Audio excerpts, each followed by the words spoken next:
historically, the Union arrived late on the 7th, landed, and then began their attack on the 8th, having loaded their marine artillery and so on ashore, and they landed down around here.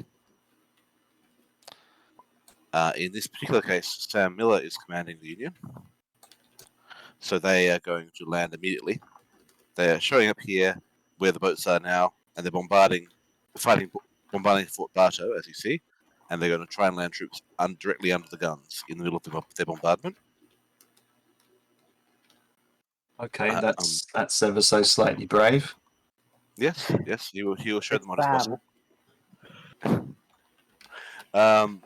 I understand both the Union and the rebels under Special Zendos, they have both given their original plan earlier in the week. In the case of Special Zendos, he gave it about 3 hours ago.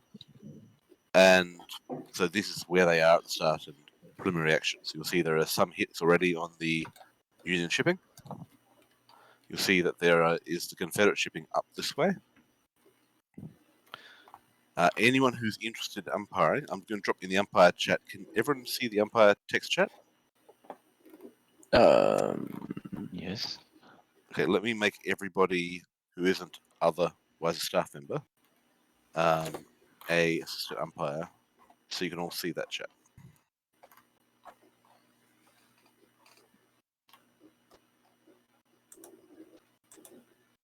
There we are. Okay, so in this umpire chat, I'll put this link here, which are his rules notes.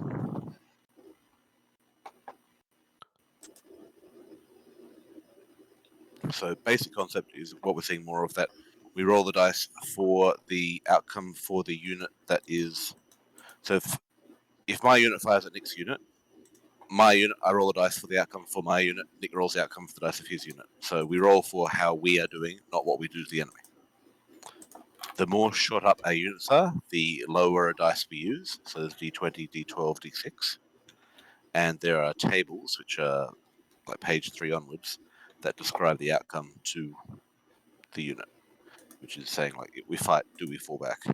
If a unit takes 3 hits, it is going to break. If a unit, regardless if it gets a rout result, if a unit takes 5 hits, it's going to shatter, and it will just vanish. So 50% losses, it's gone. The tokens in this, the land tokens in this are regimental rather than brigade. And he also has separate system for infantry and artillery, or separate dice for infantry and artillery and cavalry. There are some notes, but I don't believe there's any cavalry present in this engagement, so that's a moot point. Unless the rebels have as much as possible. I'm just scanning that now.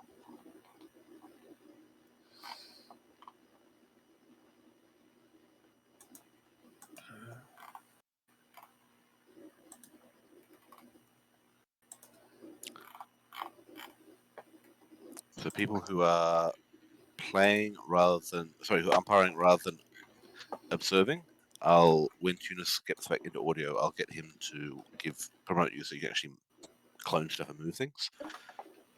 But for now, what's the name of the game again? it's Roanoke something. I see it. Yep, our password is 135. Thanks.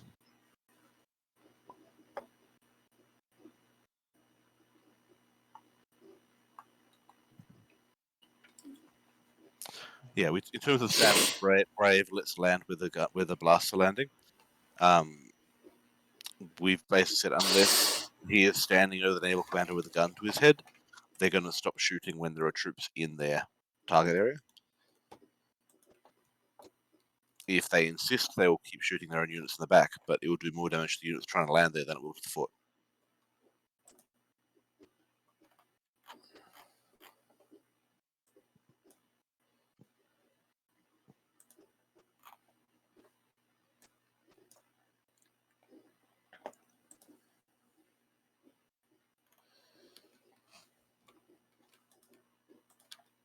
Oh, no, I accidentally moved one of the rowboats. Go back. There we go.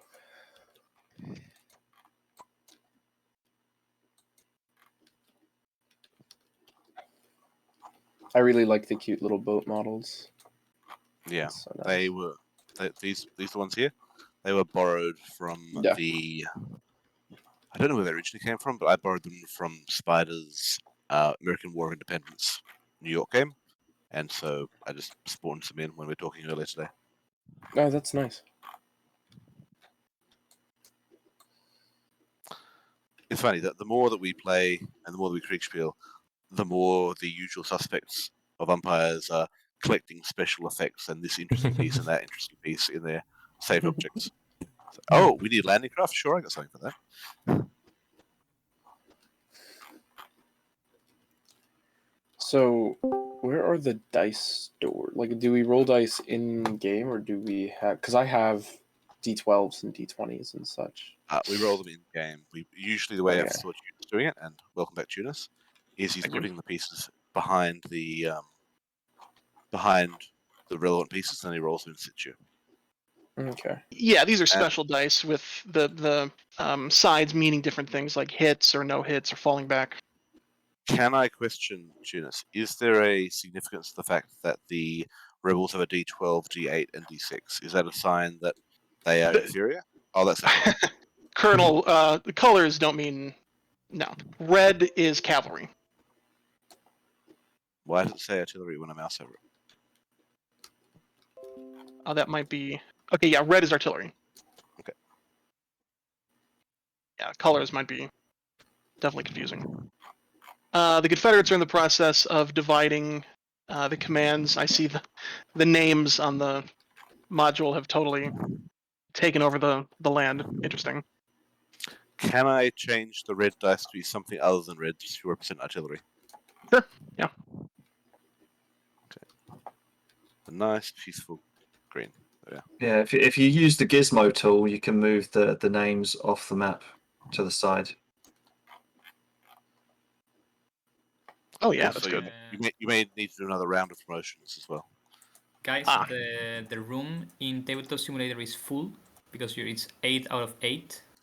Oh, I'm out. But anyway, since I have less time than the rest, I think that's okay. I will just, I guess, follow the stream of Jan to know what's going on. Okay. Is there a way to make more room? Does anyone know? I think 8 is the I have largest. I've seen. no idea. I'm pretty sure 8 is as big as it gets. Yeah, other times we have issues and you have to basically close the game and then create a new room. So it's a mess. And I think it's better. Gotcha. I'm sorry, I'm so popular. No, it's actually great. I mean, it's what 10 players? More than 10 players. Okay. If you want Three to, more players and seats. if you want to join a side and just, I'm sure the Union Naval Commander could use an underling. If you haven't seen too much on Jan's stream. Yeah, that's true.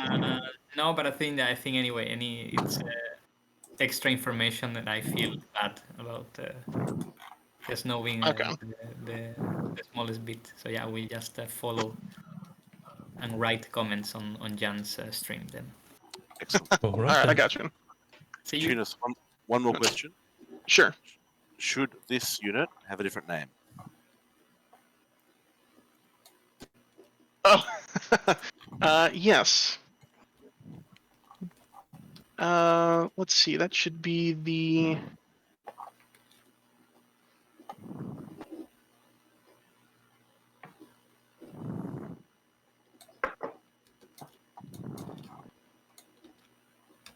Yeah, 4th North Carolina. Justin, would you mind moving your mic? You're breathing into it again. Who? You. Me? Okay. Thank you.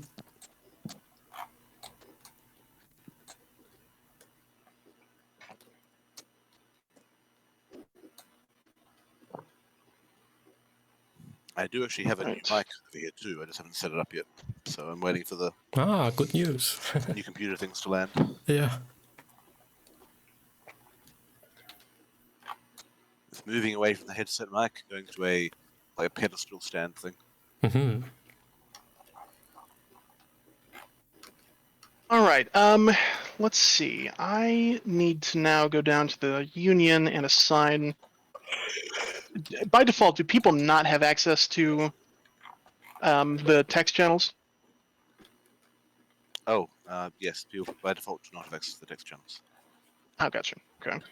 If you want to tell me where you want them to be, I can do some of that. In fact, you got a few staff on the Empire team. Okay. Actually, it looks like the Union has already changed their names. So just and I've changed the names on the channels. So just assign them to the various channels. Sure. And I'll go down and try to wrangle the Confederates. It seems like they're a little bit less organized than the Union right now. So that hard? getting their names. Yeah. They're simulating real life, bro. Really getting into it.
Funny, every time I come back to the text channels, somebody has moved some of them around, like out of order.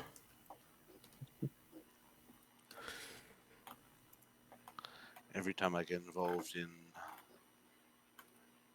the every time I get involved in Open Saturday, there's always a need for roles that someone has cleaned up that I've created the last time. And so, no, we need them. Okay, I'll create them again. No worries.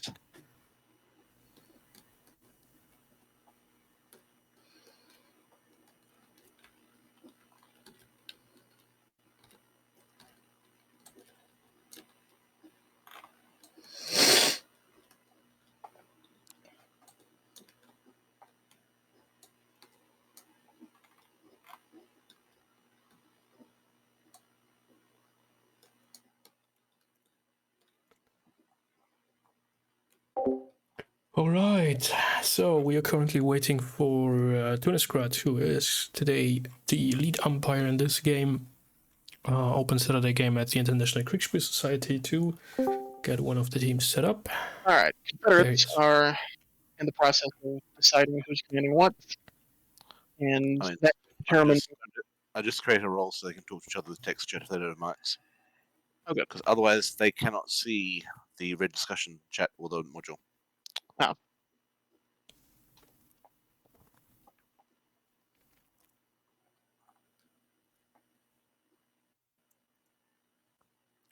Yes, and this is the battle for Roanoke Island, which I'm not totally sure where it actually is located. On the shore of the United States, probably Virginia or somewhere. I don't know. All right, red 1 should be given to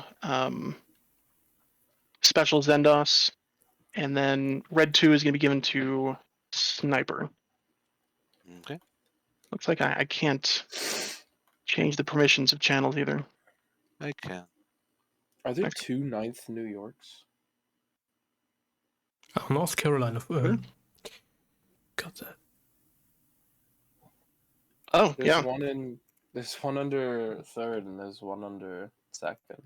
Should be the 9th New Jersey. Yeah. I knew that flag looked off. I was like, that's not New York. New York doesn't believe in the color yellow. Also, welcome to the game, SNAA. What do you go by? Oh, just Snaw. Sna. Okay. Yeah.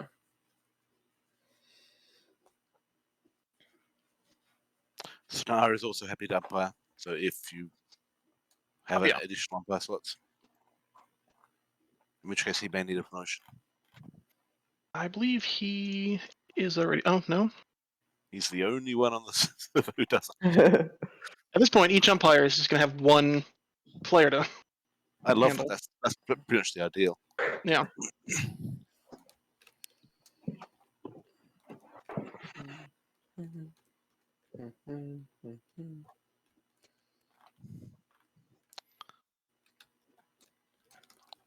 I'm watching orders trickle in my PvP. Okay, so the players have changed their names to Bartow, Blanchard, and Mowbray, so we can give them to Red 5. Who's going in red 5? Red Blanchard 5 is going to be Blanchard, Okay, I will cut Burnside out and drop. and Red 6 is Mowbray.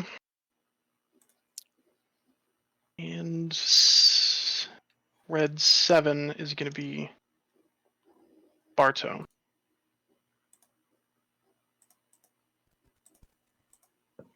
How do you spell Mowbray again? Sorry. Mobray. Yeah, I see him. Thank you. And then give 3 and 4 to Dookie and Marmot. I noticed a red CIC channel. Yeah, I don't know where that came from. Red 3 to Yuki and Mama. What on earth? Oh, red CC has gone away again. I just moved it up out of the way. Okay, do we know where it came from? I think that's for several I think that weeks was a now Blazer Trail a standard channel. Yeah. Alright, so he's put red 3 is Yuki and Mama. Done.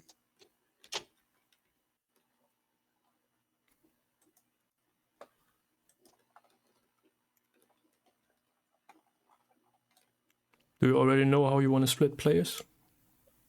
Okay, Sniper would like Fort Hugo but doesn't wish to change his name. So which Oh. channel should I drop him in? Okay, I guess give him to Red 9. Okay. And then I'm going to go talk to the Confederates again.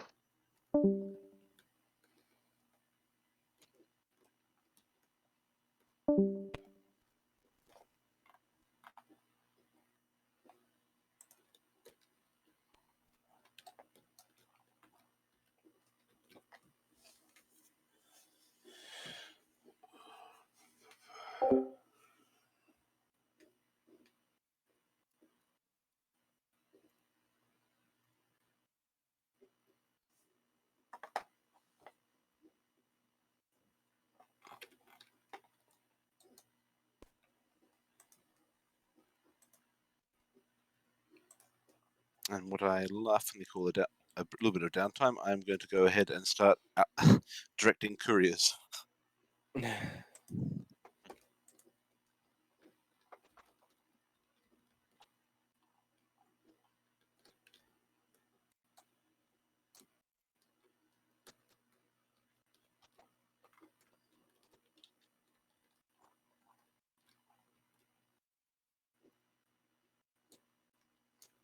I was just going about to talk about it, but as Nick is here, I probably shouldn't. About Gettysburg? Yeah. Yeah, no, you shouldn't.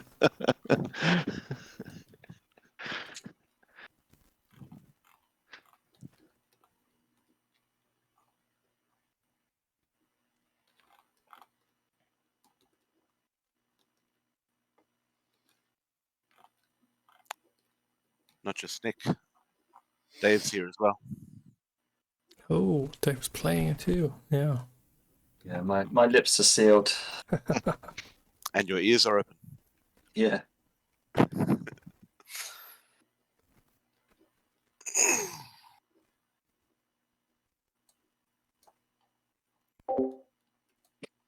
The squirrels are on the way again. Looks like they are collecting some branches to build some new nests for the winter. Cute little fellas.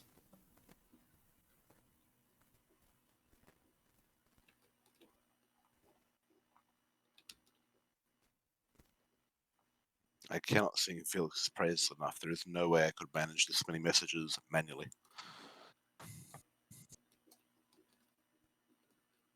Is Burnside's flag supposed to be white?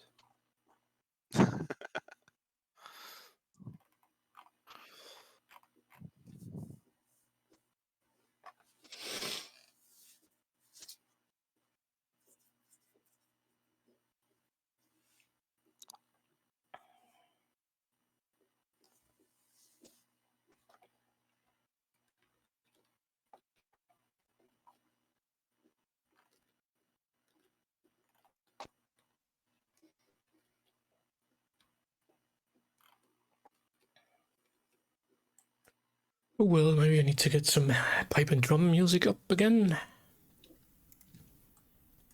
For the time we are waiting.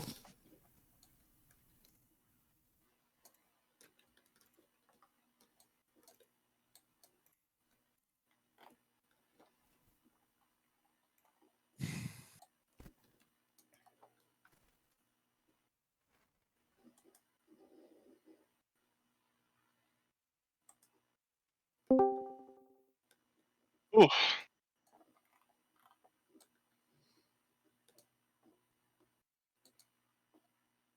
All right. I think we're ready to start here in just a few minutes. Let me get the Union players into their channels.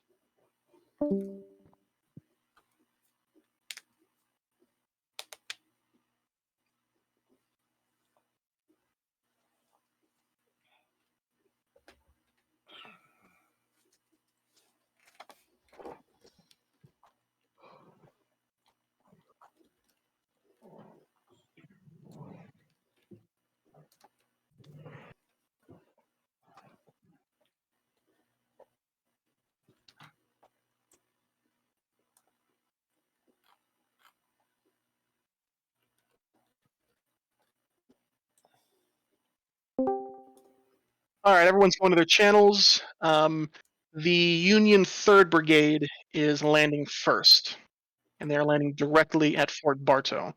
I think 2 regiments should be able to land at once every 15 minutes. What do you guys think? It's not specifically in the rules, but that seems. I would say every 30. For the size like of the beach, yeah. 15 minutes to go in, 15 minutes to come back. You say every 30 minutes? That's true. Yeah, turn around, go back. Okay. Dookie is asking if we have an image of the map because he can't use the module. Crap. Yeah, let me get that real fast.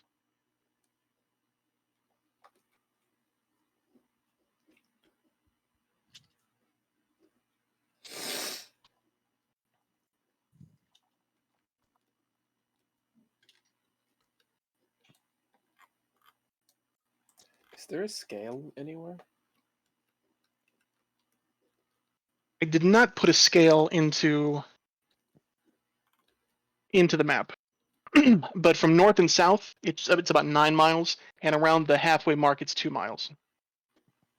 Hang on, also Red has changed their command channels. I'm confused. So Sniper is now the naval commander, I understand? Okay. Yeah, I guess so. Okay, I'll rename his channel CSA Navy then. Actually, put him Lynch. Red 2 is going to be the. Red 2 Lynch is what? Lynch was supposed to be the naval commander. Okay, But it so I'll move seems. him into there. Okay. And I'll move. Oh, he's already there. Sniper's already there. Okay. Now Sniper's in Red 10. He needs to be in Red 2. And he's in Red 2, and so who's in Red 2 currently? Fort Blanchard is in Red 2 currently. Yeah. Okay, but I'm to the text channels. So I'll move him up to Red 2. And where do you want Fort Blanchard to go? Red 5. Blanchard should be Red 5. Okay. Okay. And I will. Is anyone in charge of Fort Hugo? No. Okay. Looks like Right, that. then I will remove him from that channel and unname it. So there are 3 Confederate fort players. I think 1 umpire can handle all 3, especially because 2 of them, nothing's going on. Okay, so let's allocate this. I'll use the module chat again. So I'll say umpire allocation. Okay, that's good. Okay, who start I can allocating take people, the- and I'll write down. I can take the forts. Okay. Because you said only one of them really. I mean, right now, yeah, Fort Bartow's the only one. Engaged. Yeah. And they'll probably all be engaged one at a time. Unless the Confederates sally out. And none of the Confederate artillery on the map can move. Okay, so yeah, at the very least, like the biggest thing we're gonna see is the garrison and Yeah. this last one over. Oh no, these are all guns. So There's a garrison, about a battalion size garrison for each fort. But we'll handle that. So I've got CSA SNAR Fort Commands, red 567. All right. good. I will handle Sam and Special Zendos. Which are the commanders? Okay. Yeah.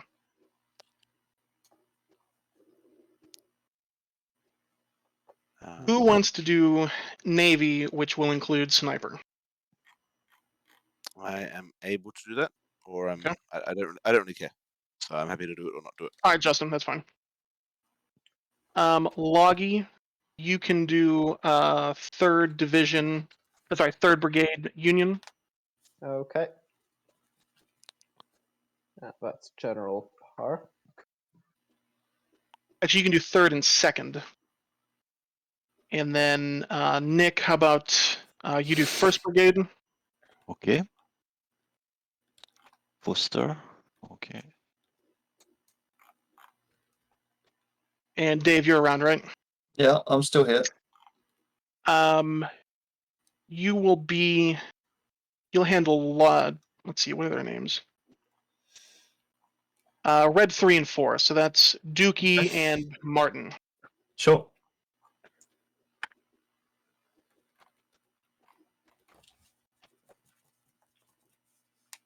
Red 3, red 4.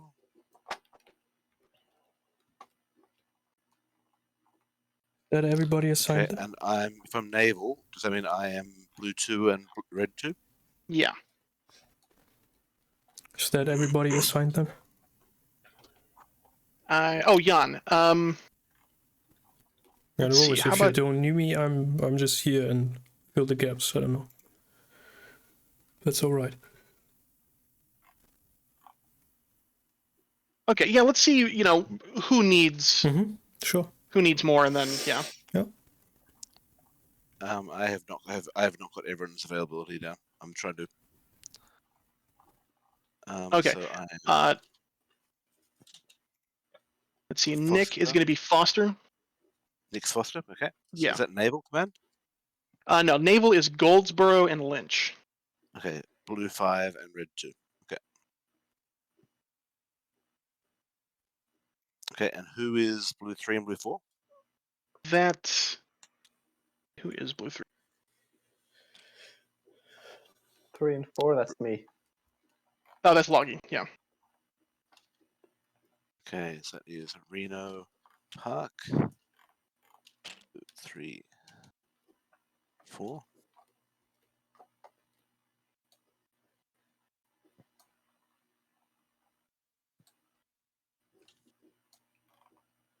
Is Goldsboro. So what are red 3 and 4 actually commanding?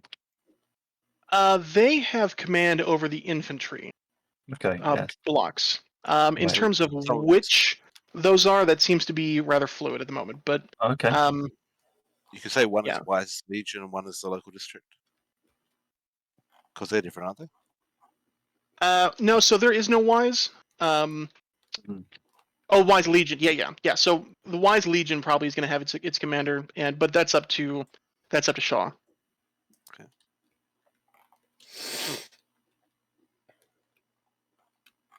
Also, thank you everyone for bearing with me. there you No. go. Version 2 of this will be much smoother. So do Okay, we need to? Have I got everyone down the notes, or am I missing any commands? I believe that is it. Cool. then if anyone needs to edit it, anyone is welcome to edit it. I'm not precious. Does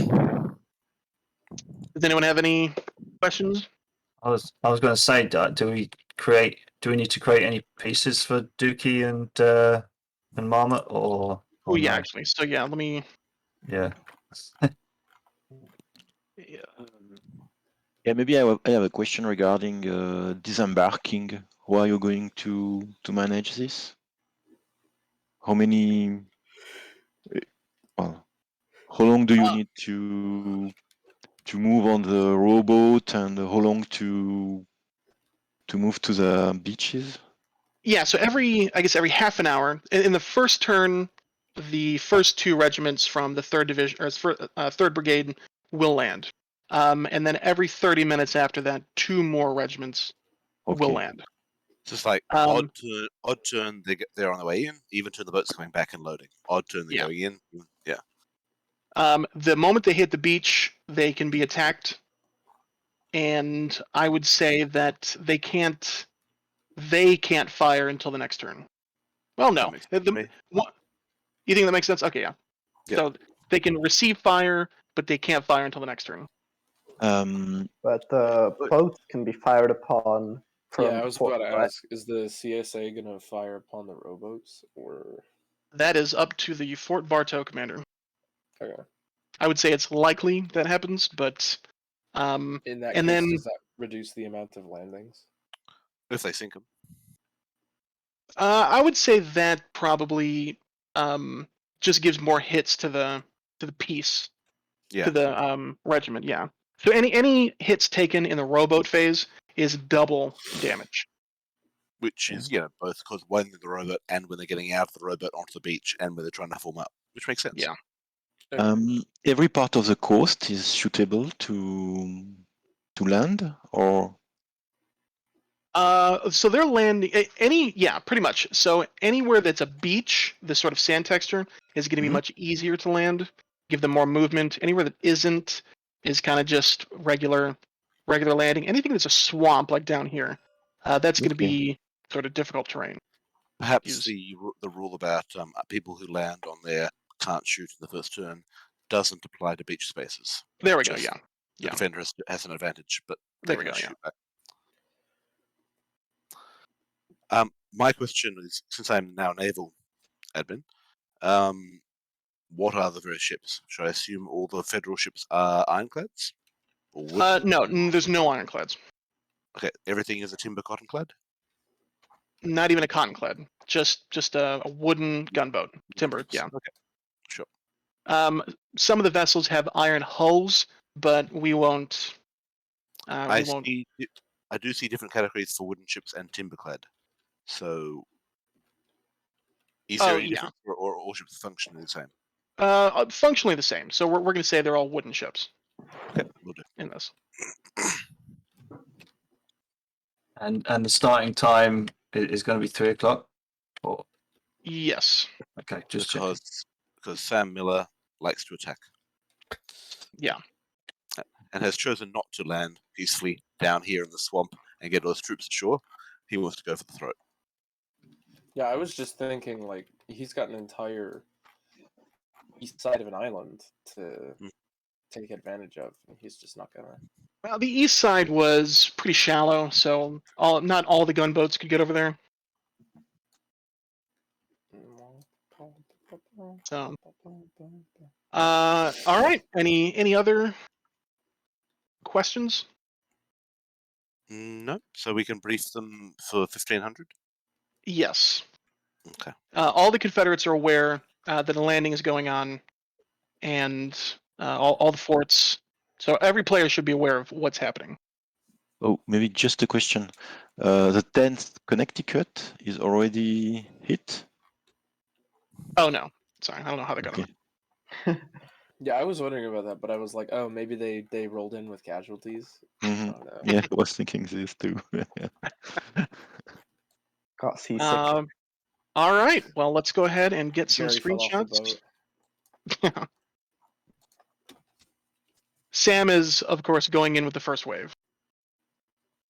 Um, course. Expected. have they Who is already? his replacement if he gets killed on the way in? Yeah. Yeah, or if he just drowns again. He This will dude is swim back definitely to the going to gunboat. get sniped with cannon fire. I don't see a way where he doesn't. He's in the front again. Here's the third brigade is going in first. Sorry. That's My right. mistake here. Okay. On top of, yeah, with their rowboats, right? hmm Okay, I'm gonna check for Confederate orders. So we'll just go ahead and set this up. am- So we'll start with Uh, them actually on the beach. Okay. How long has there been gunfire? 2 hours. Okay. 2 hours, yeah. Sorry, which fort is number 6? Is Fort Morbay, or Mowbray, that is up here. okay? Because his orders, I don't know how to respond to that. Take stock of ammunition, load the rusting guns, and patch holes in cracking walls, and hope for the setting sun. Yeah, Um, I mean, he's probably just wanting some flavor. So, if you talk to him, tell him that, the guns are serviceable. Some of your men were drunk before, but have sobered up, stuff like that. Tunis, Yes. you gave the screenshot of the map or whatever it is to Dookie, right? Yes. Can you give it to Sniper as well? Oh, yeah. Thank you.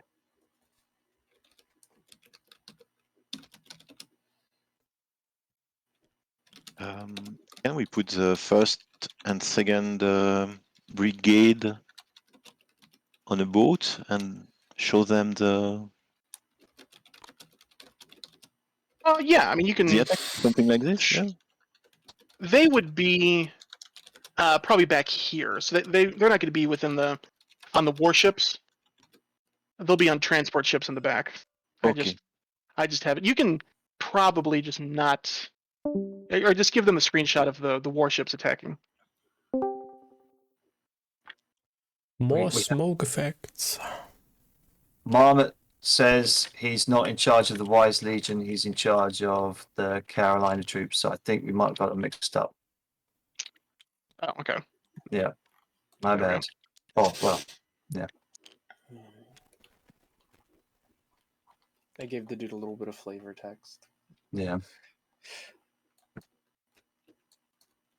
Just waiting for orders from Bartow.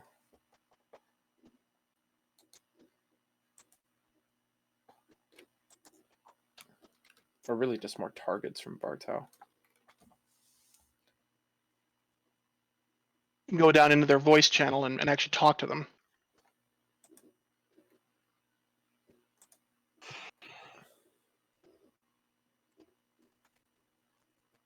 Should I? Or should I just wait for, because I don't know what he's doing. Wait for him to put in orders and then go down there. Yeah.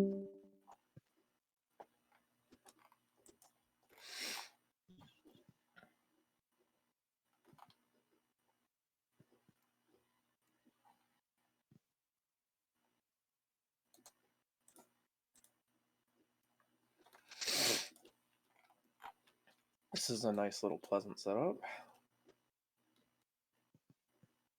Really wanted to go for a nice easygoing battle.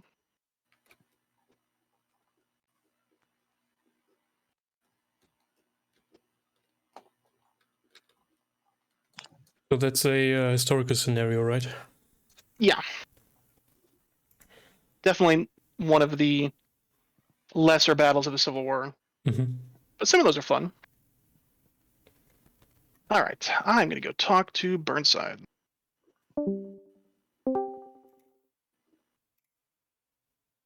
You are landing with General Park and the 8th Connecticut and 11th Connecticut of Park's Brigade have landed on the beach. You'll hear about that in a moment.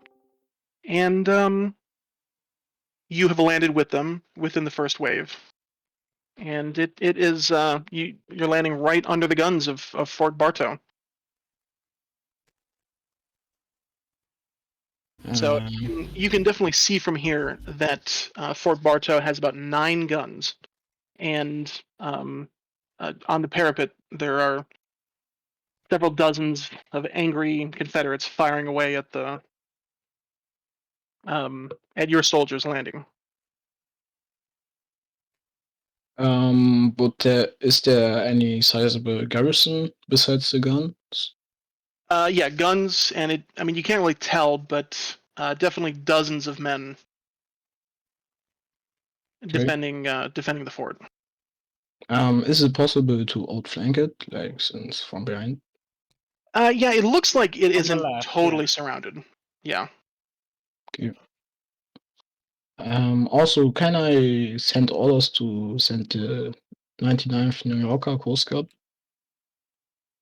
Yeah, you can send a dispatch with the rowboats going back if you want them to land next. Yes. Okay.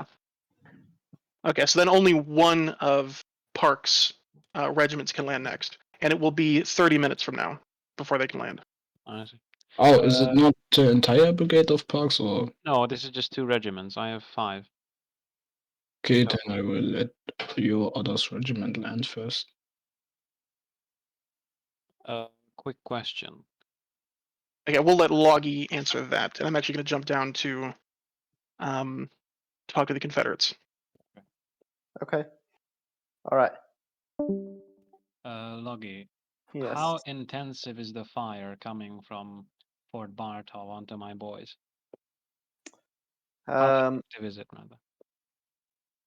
At the moment, not very, because you're still a bit scattered out from getting off the boats, and they, up to recently, were still firing at the fleet further out. Are we in Your canister? gunboats, so at the moment, it hasn't really taken a toll on your men yet, but you assume that it will intensify when you form up ashore and start to assault the fort. Are we in canister range from the guns, or can they fire canister from there? They can fire canister, yes. High ground. So yeah, better be quick about it. Understood. Also, like, can they shoot to the side, or are the guns fixed in place? The guns are pretty much fixed in place. So can they like shoot at the regiment from Parks that is to the like a bit north, or like to our side? I think currently they can, but if they move a bit Yes, more at the inland- moment they can, but if they advance further inland, they'll be out of the firing angle of the fortress guns. Okay. I think we should do a pincer movement, maybe, Yeah, like one going Do we through give land the and. commands now, or will you come back? I'll come back as soon as I've talked to Foster. Understood. All right.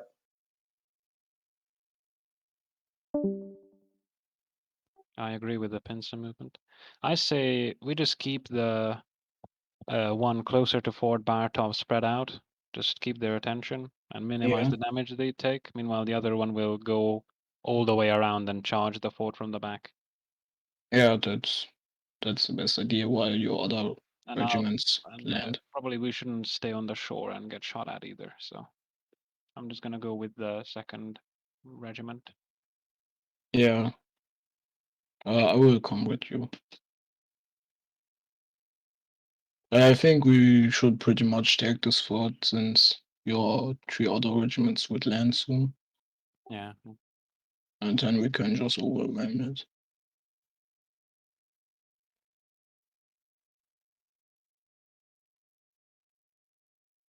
So the map seems to be a bit wrong, though, if you look at it, like the one you got given. Yeah, it's Fort like, I think Bartow's it's right in further that bay. south. Yeah. And it's not like that big. Well, looking on the map, it looks bigger than on the screenshot. Alright.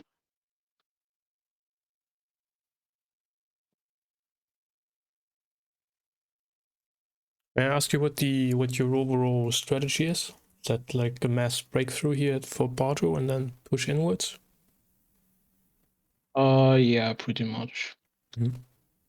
Our plan is to take Fort Bartow, then take the inland fort, currently splitting Roanoke Island in 2, and then take Fort Ballast, and then turn around to the 2 major forts in the northwest of the island.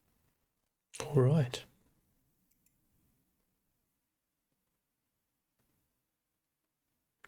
Do you have any estimations of the enemy forces around? No, did not no. receive any. But I think since it doesn't seem to be heavily guarded, they probably thought that we are going to land on the southern side of the island. Mm-hmm. And I think we should stay vigilant, though. Maybe they have some mobile force in one of the forts.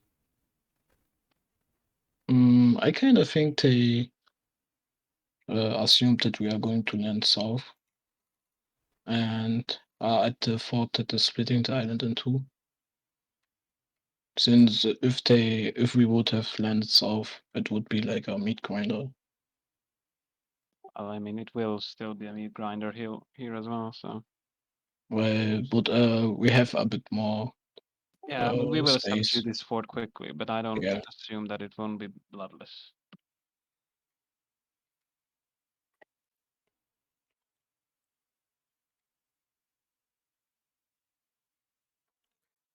Right. Good luck with that.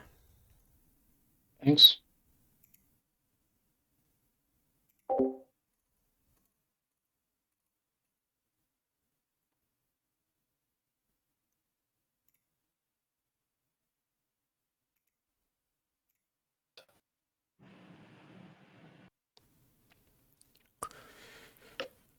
General Shaw, sir, what's up here? What's the situation?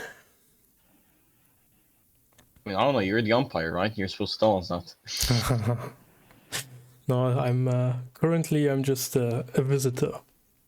Oh, and you're cutting out. I didn't hear you. You're what? Yeah. I'm just an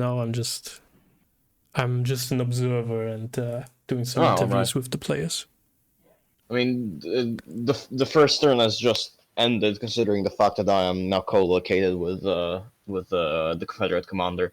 Mm-hmm. We've heard some cannon fire coming from Fort Bartow, which is very likely the fort engaging the Union fleet that's been situated outside of it. It's nothing really. It's not really a cause for alarm. Okay, but you're aware that something else is coming? Yeah. We have spotted Union robots and are expecting an invasion, a landing. Where exactly? We don't know. That's for us to find out. But for now, they could be anywhere. Okay.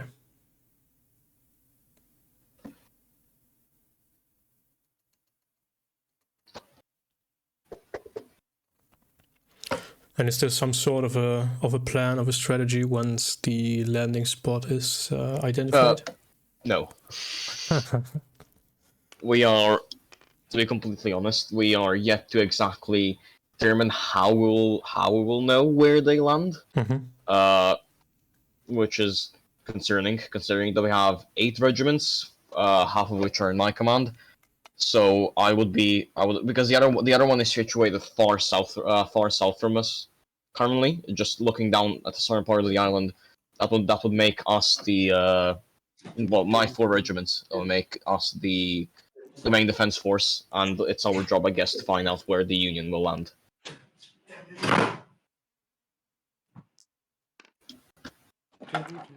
Okay. Hello. Hello. Hi, Jen. How are you doing? I'm alright. I'm just a neutral visitor walking through the countryside. Hey, Martin. Marma, how are you doing? Yeah, doing fine. We heard some cannon fire from Fort Bartow. It would be safe to assume it's just the fort engaging the Union fleet that's been situated outside of it. Okay. I've heard, don't worry. I'm moving my regiments to Fort Blankard, so we can situate and we can, so that we can be closer to the shore and know exactly where the Union's gonna land. Because this way we have. Okay, I want you to divert to one of your regiments guarding the redoubt. They're gonna need help at Fort Bartow, man. We're going there. We're going there. We're just following the road.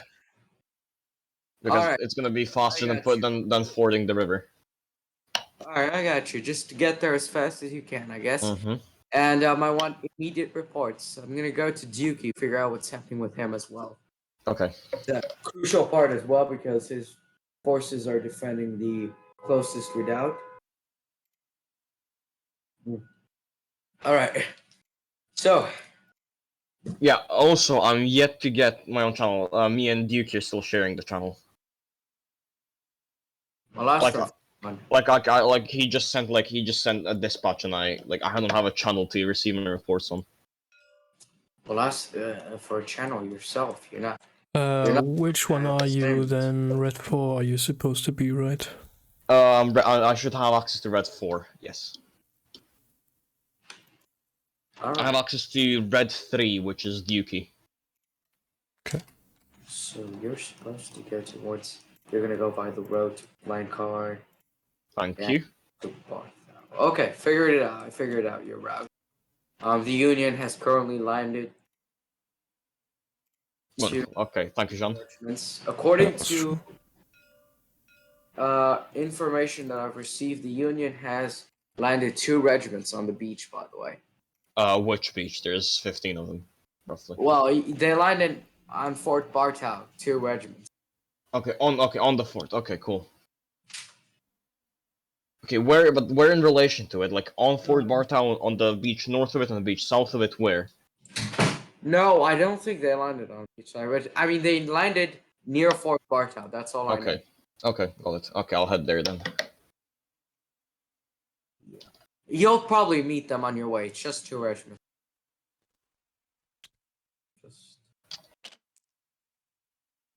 Glad to see you umpiring, Jan. Would have hoped that you were a Confederate player, though.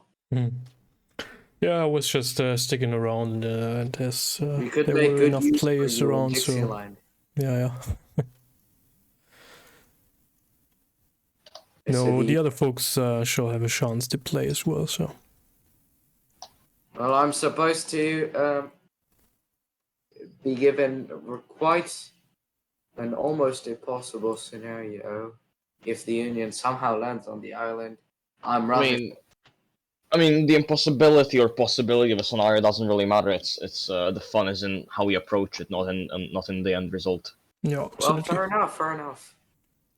Right, so damn it, race. And after all, you got some fortifications, which is fortifications. But the problem is, will it stop the Union? I mean, that's the no doubt. We just need to gotta have some confidence, I guess. So objects. 1 second. I'm gonna use a blue rectangle for the Union. I think that's fair.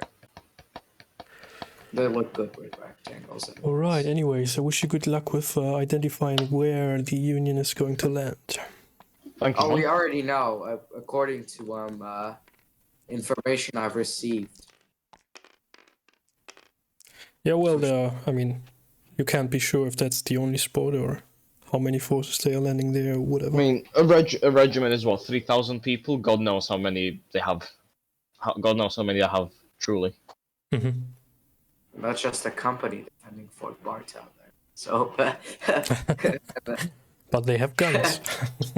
yeah, they have guns. Yeah, good addition. I just gotta hope that Marmo gets there in time to reinforce them.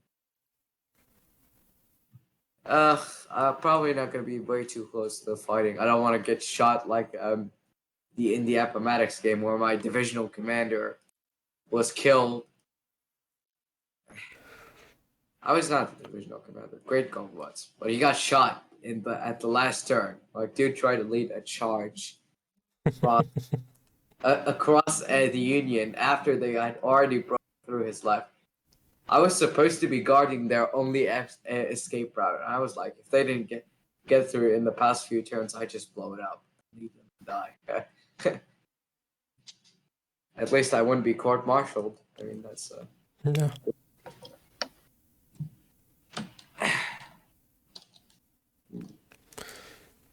All right, I'll check back later with you guys. Thank you. just imagine the homie like picking up his hand and like waving it around in real life, just going like, "Yeah, I guess." That happens. And Just so you know, I fixed the channel assignment of Yuki and Marmont. They both were in red 3, and I assigned Marmont or Martin now to red 4. oh, okay, thank you.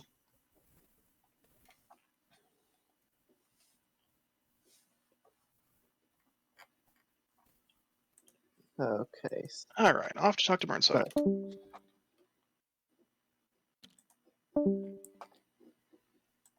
I've heard nothing from Fort Blanchard. The guy is just happy to sit there contently doing nothing.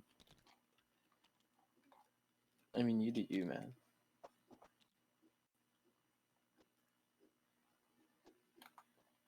Who's the player? Oh, that's Crusader. Yeah. He's that kind of guy. No flavor text, no like, I randomly sally out without asking. Just business, as usual. why is Burnside's flag white? I don't get it. Why?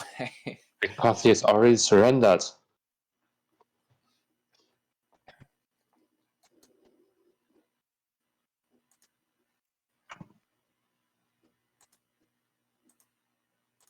Oh god, no, I made that worse. Yeah. Oh, I didn't do that one. What happened now? What the hell? Who flipped the table? Somebody flipped the table? Wait, you No, I can think flip the table? just a rewind Yes, you happened. can. It's at the top right next to the menu, but don't hit it. I can't flip the table. It's disabled for me. I probably can't either, but only mods can, I think. Yeah. But I'm not gonna try it. Better not.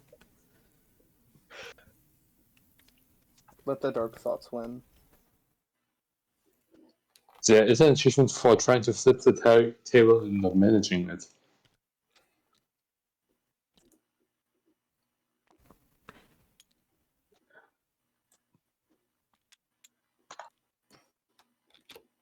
Okay, he's sending a message to Captain Matthews. Which red is that?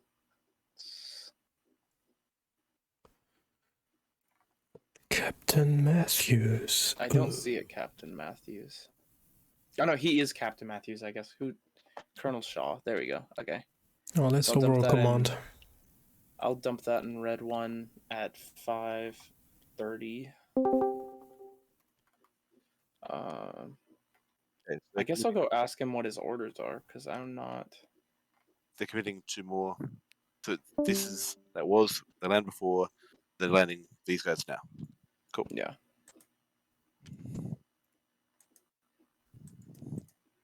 It will be not next turn, the landing?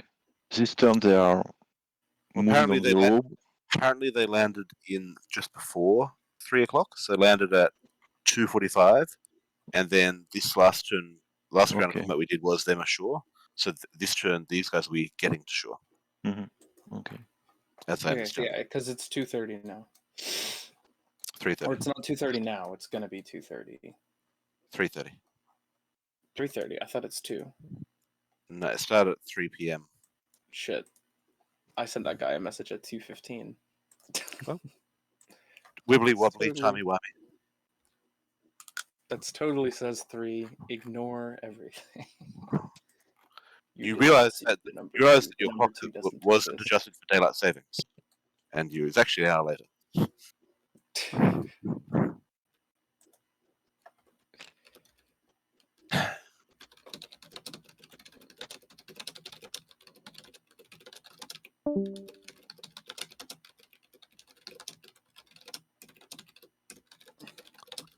Who was I just talking to?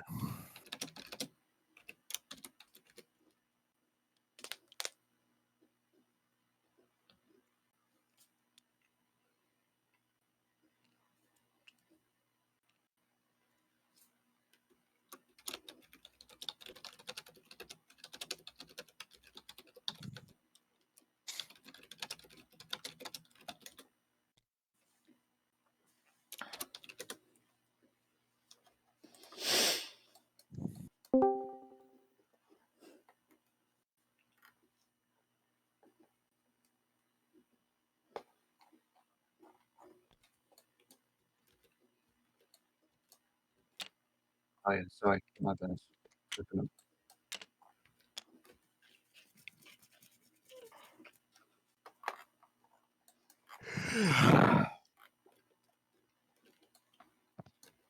Oh, they are very close. That's just going to be a disaster here. Good question, Fort Bato. He's asking, can I order anything? I don't think you can order specific targets. I don't really. You could swivel the guns around, maybe. You could target enemy general. You know. Oh, rowboats or should ask, how, I mean, Judith hasn't asked, but how are you guys handling your updates? Are you dropping into the text channels, the voice channels to talk to them, or?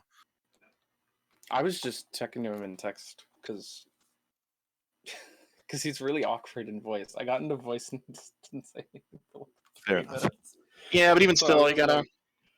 like, okay. I mean, usually I take orders in voice, so that may be why he's confused. He's wondering, he's waiting for you to drop into voice so you can give orders or something. Oh, okay. So if you wanted to order in text, just make it clear that that's where you wanted to order. I'll go into voice. Okay. I've got Park's orders. Okay. What's Park doing? He's about facing almost, and he wants to charge the Barto from behind, from the unprotected side. Okay. Surprisingly, Sure.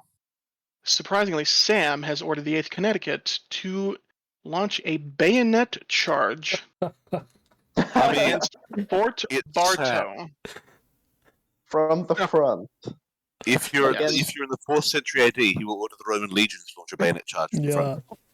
And he's probably running ahead of the band screaming. Actually, no. He said he's going to stay behind. What? What? I put the fear of God in him that that double canister. Oh, Blanchard Yeah. is asking for an update. All right. Let's go ahead and roll. Blanchard hasn't gotten any updates yet, actually. Oh.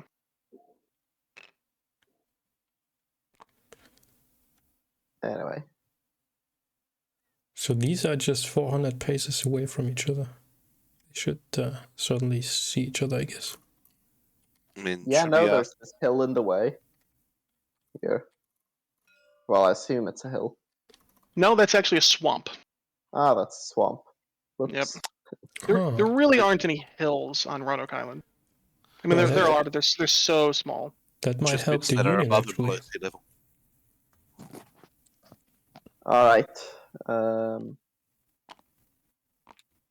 Yeah. Okay. So let's go ahead and roll for the assault on Bartow.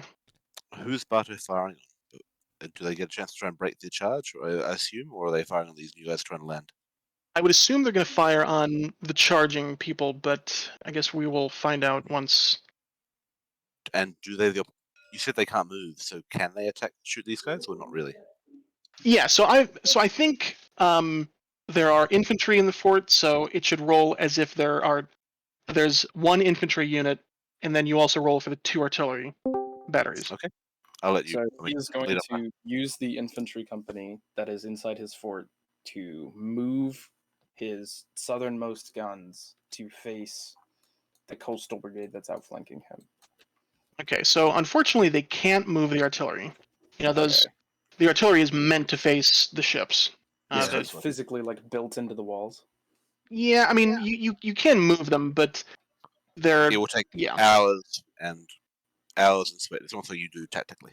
Yeah. Okay. I will inform him of the misfortune.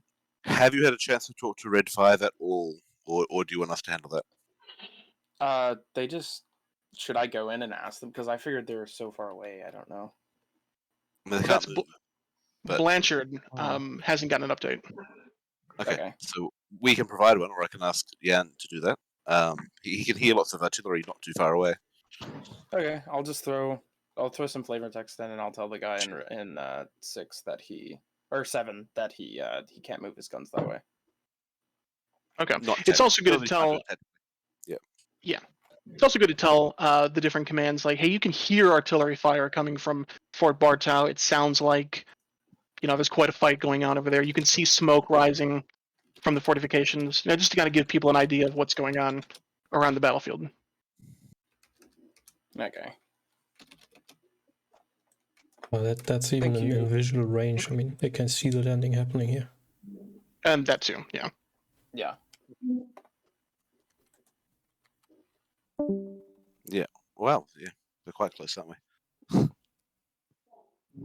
So did you see that bit that I sent you about the artillery? Yep, it made sense. Yeah. Okay, so we are going to give. We're still doing 4 grid square screenshot range. You're doing 4 grids? Well, that's what I normally do, but this is obviously a smaller map than usual. Okay, yeah. Yeah, I guess I probably should be doing larger screenshots. I've been doing much smaller. So should I. Yeah. I was eyeballing it rather than measuring it. Mm-hmm.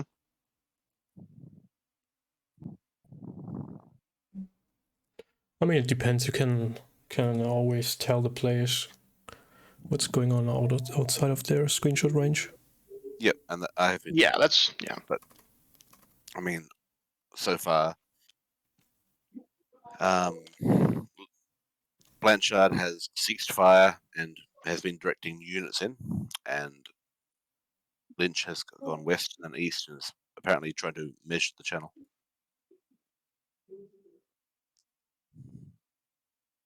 Yeah, is Lynch deciding to just sail home? He went full speed west and then he's decided to go half speed east. Forever a mystery, that guy. All right, let's go ahead and roll. For I don't think there are any. Actually hasn't happened yet. Any charge rules? Nope. You put Sam in a game without making charge rules? Yeah, that's why I wanted Sam, just to get this settled. We'll probably do some heavy minuses to the rolls. Is in one of the games I'm playing in a player post game and the cuts. But the flip side is if a unit that's charging gets hit, is forced to fall back or something, or at least halt, then their charge doesn't connect. Yeah. Yeah. Because this is not 64. Upton and his cold steel do not shoot on the way in. Bayonet charges don't exist yet.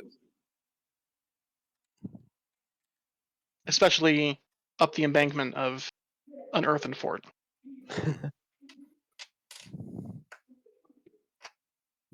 So let's just roll and see what the numbers are.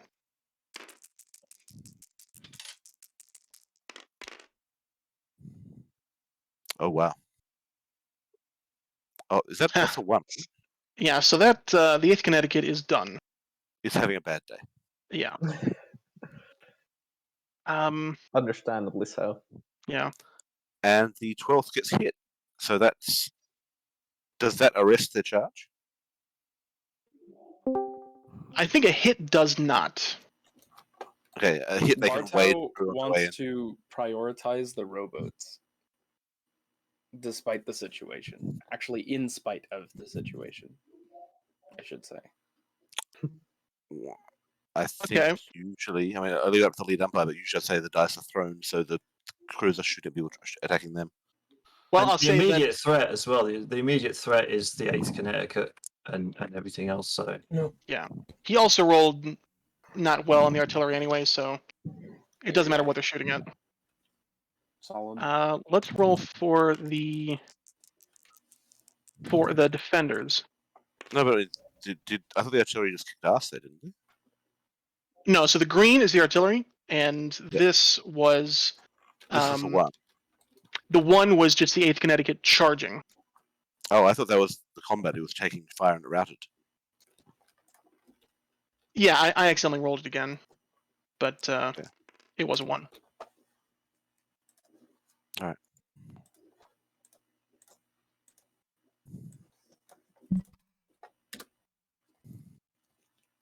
So are these 8s results, or are these? The 8s are results. Yeah. Okay, so I see. It takes no damage from the attack then. Right. So that's the Fort Bartow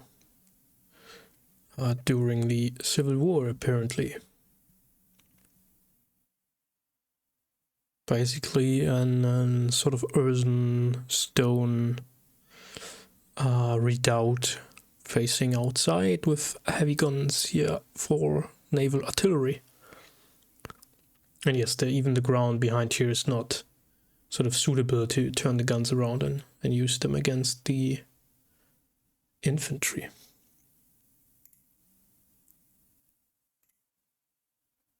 Piece. Okay, so this is the artillery firing at infantry, and then later on you roll for how the artillery is doing in its own defense. Right. Yeah. So that was this piece. This was for the entire garrison. Ninja, moin. Grüß dich. And they take a hit because artillery is not firing at the artillery. But this is for the 8th Connecticut. Okay. And has it moved on to the next time section yet? Do I send the messages yet or no? Not yet. Okay. Because Bartow does have a message. Okay. To Colonel Shaw. That wouldn't get out. Yeah, how? Which way? Yeah. No, it was sent before the. Oh no, I guess the writer probably would have been caught by the. Oh, there you go. Deliver it to Parks then. Okay, which blue is that? Park 4? is blue 4. It looks like. Okay, so do I give it to him at the beginning of the next turn? Yeah, when the next wave of screenshots go out, drop that in as well. Note intercepted courier. Okay.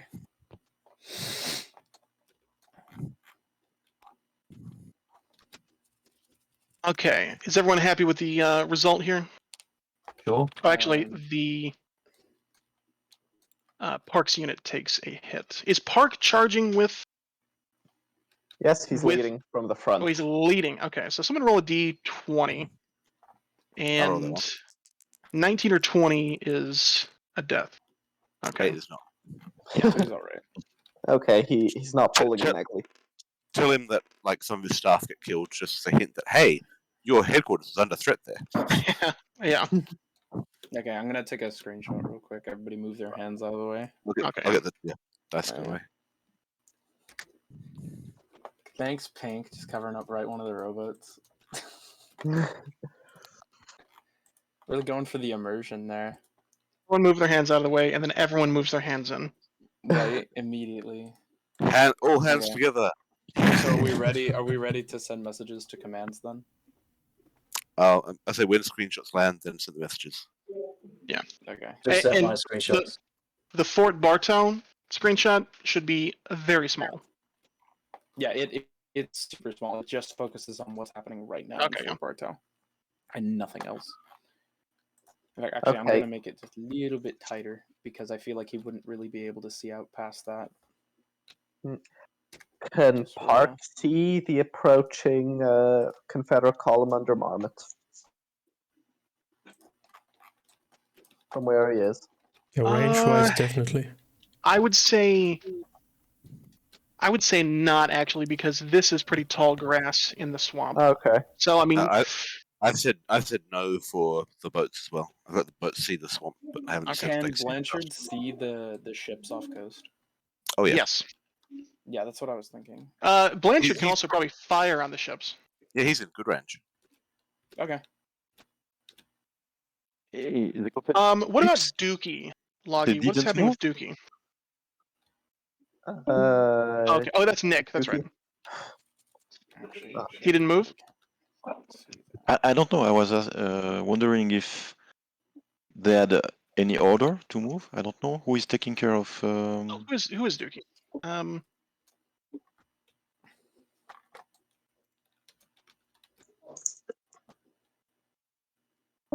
Someone moved him.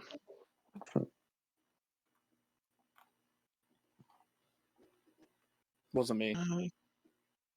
Let's see. Who is Dookie? Dookie is red 3. Is that not Dave? Oh yeah, it's Dave. Where's Dave? Oh yeah, Dave. Oh, Dave's not here. Okay. Yeah, he's with Marmont.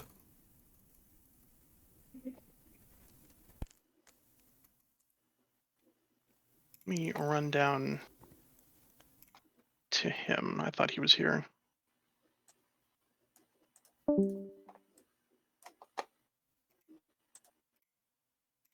2 regiments in that brigade, yes. You see, it looks like the 8th Connecticut has been absolutely shattered, and some men from there are trying to climb aboard the rowboats. But the rowboats are pulling out before they can. Yeah. Threaten them with guns if they try to flee. I will not abide cowards. So. Well, they can try and swim to your boats, but right now, yeah, the rowboats pulled out ahead, so the rowboats are back with you, and they are loading up the next 2 regiments as requested. Okay. Any orders for the rest of your flotilla, or just holding position? Just holding position. Okay, no problem. You get artillery, smoke, lots of gunfire. There's a lot of fighting taking place around the fort, and presumably that those 2 regiments you just landed will take part in it shortly. Yes. Thank you. Go! Run into the gunfire! Go! Go! I mean, we don't really have an option not to do it this way. We've already kind of committed. You're retreating? Run into the gunfire! Stop! This is the Russian army! World War II. We got machine guns behind you.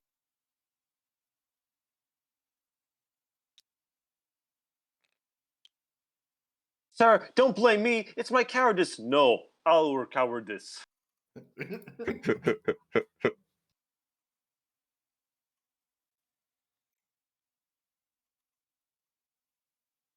You were giving 2 options for beaches. What were they again?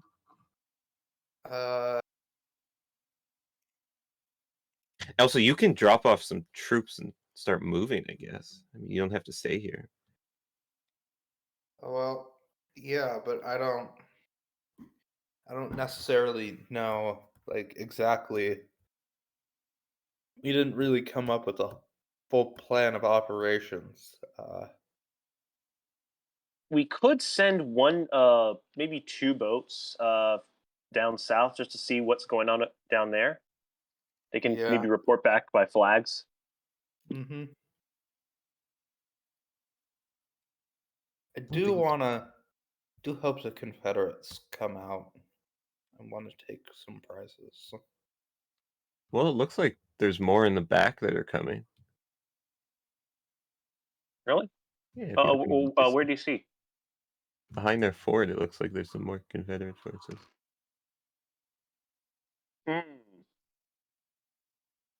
I do not see that. Yeah, I don't see it either.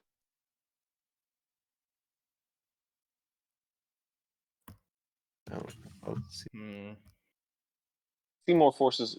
Yeah, they're probably. This fort's going to be taken, but it's. I don't know, though. They're pretty close.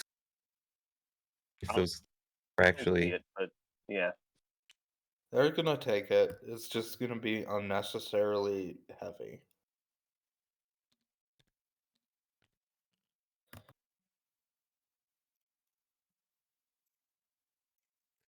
So that's really interesting there. These were the division commanders here, stood on the boats with the naval commander. And, I mean, they are apparently watching what's going on over here, the landing situation. And just now they start contemplating, and not very, very decided on that, to potentially send, because they still got rowboats left, to send troops to another shore and do a landing there. And then I mean, that's what I would have done anyways, right? I mean, you know that here is a fortification, sort of the main inland fortification, the secondary line, that's supposed to hold off troops coming from the south. You know that there are these coastal forts covering basically this complete area here. So a landing right into the guns might work out if you just throw the masses in, as we see here.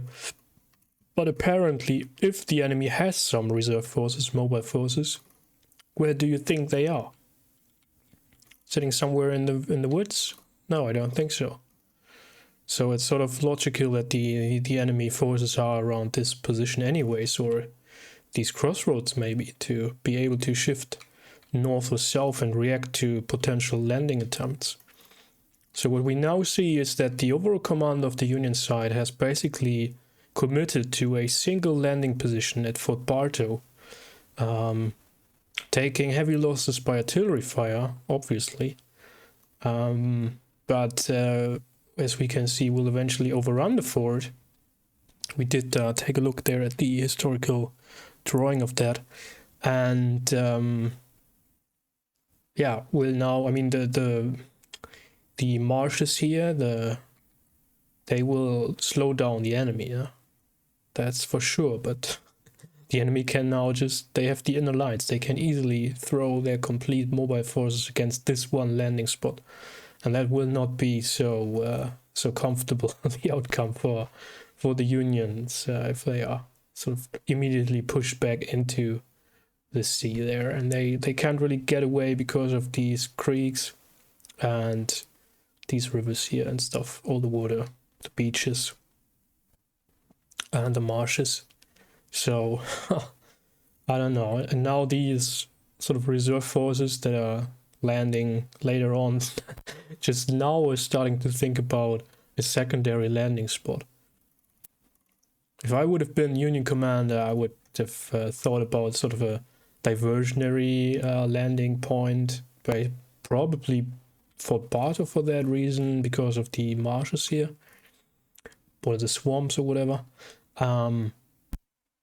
But then sort of make that happen to pull the mobile forces, if the enemy has any, away to this position, and then use a secondary or a different landing spot as the primary landing spot, basically, which could be either here, although this is sort of all a little bit different terrain, or here in the swamps, get out here onto the main road and the good terrain. Of course, attacking this position is a bit difficult through the woods than through the swamp, but you could sort of try to screen the swamp and then go around here maybe. You could try to land here, although that is potentially visible to the enemy. Yes, certainly should be. And then sort of rush into the flank of this position. And the guns, they can nothing do. There's nothing they can do about that if you're coming up from the flank, because these are heavy guns, I suppose. I don't know which position this is, but the coastal batteries definitely are heavy. You just don't pull them around and turn them into the enemy faces if they are charging you from behind, which is going to happen here, or into the flank. So there's that. Either land down south or here. Maybe even here. I mean, there's a nice open space here. Only problem is that Fort Blanchard will cover that. So, and the east coast of Roanoke is too shallow. We've heard that before. So basically the Union fleet cannot sail into this area here and land on this shore. That's also the reason why the coastal forts are all on the western shore of Roanoke Island. But anyways, that's sort of potentially a big blunt here on the strategic planning, if there is any at all. It's just the head through the wall strategy. Good old Sam Miller charge strategy there. Alright, let's listen in with the umpires again. Tunis, you got 3 ships firing on 2. What do I put to represent his infantry brigade? Like, or not brigade, Infantry unit. What would that be? We don't need anything right now, and with Bartow, we won't need anything. Okay. As long as they're in the fort, we'll just represent it as being in the fort, firing out. But if a fort decides to retreat and pull out, then we'll create an infantry unit for it. Okay. Okay. And just and the officer at Fort Blanchard wanted to send a scouting party north to Fort Bartow to investigate the noise. South to Fort Bartow? Or, I guess, west. Sorry, I had the map oriented weird. Yeah, you can tell them that the scouting party reports back that the fort is under attack. Okay. And hopefully he doesn't Okay. have any friends at Fort Bartow. Yeah, I know. Anyway, General Okay, I'm Park. gonna Justin, what is your question? I'm trying to ask: 3 ships firing on 2. How do you handle the fire disparity? Because more ships. I mean, if you just roll 1 dice for each ships being shot at, that seems to advantage people who are attacking with less forces. Let's just roll even because the Confederate ships are going to be lower quality than the Union ships. Some of these Confederate gunboats had only one. Yeah. Okay. And then we'll look at the naval artillery, which I don't see rules for, but I'll figure it out. Yeah, General Park orders to continue the charge, and he's brought that other unit up. I already moved that. Okay. Well, let's roll now for. Let's see. So it's going to be the artillery rolling for these 2 because they were the ones that landed on the beach. So hit and hit. So 2 hits.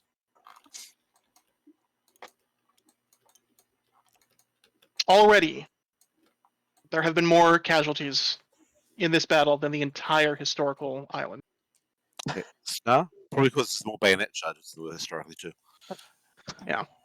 Snar, when you're telling Fort Blanchard, tell him he's scored. It looks like he's scored some good hits on one of the Federal ships. Okay. And that's Blanchard. Yep. So just when you're talking to him. Yeah, yeah. Yep. He's just writing it. I have notes now because I need that. He should also he can also see the Confederate ships coming down and attacking from his west. You can tell Fort Bartow that the bayonet charge, counter charge back and forth doesn't seem to be yielding any result yet. Just high casualties, but it's not high casualty on his end, or is it? Right. No significant casualties on either side. Okay. Okay, so what the Fort Bartow garrison has come out and countercharged Park. Yeah, so correct. Park rolled an 18, Bartow 17, so there's nothing significant. But the gunners are still going to be firing. You know, he didn't command the gunners to. Or did he? No, he didn't. He said he wanted the guns to continue firing as normal. Gotcha. All right. Well, that is it for the combat at Fort Bartow. The 3 Confederate field commanders are co-located, or will be co-located. I think we might have lost Dookie, but did this guy take a hit from the guys in line up here, or? Have they been ordered to fire? Well, they were told to get in line, and I suppose they would engage if they saw enemies to the front of them. I mean, this grass is so high that they would need to be a little bit closer. Fair enough. So they can't really see them. They're only about like 100 odd paces away. Okay, I need to take this screenshot for Bartow now. So, everybody draw your hands away. Let's get the dice out of the way. You might also want to tell Dookie and Marmot that if they got around this little creek here, they could probably fire on the landing beaches. I'm sure that I don't have to tell them to suck eggs. I'm sure they can work it out themselves. Sure. If you're telling them that the grass is very thick, then then maybe say go around the side somewhere, and you might be able to shoot around it.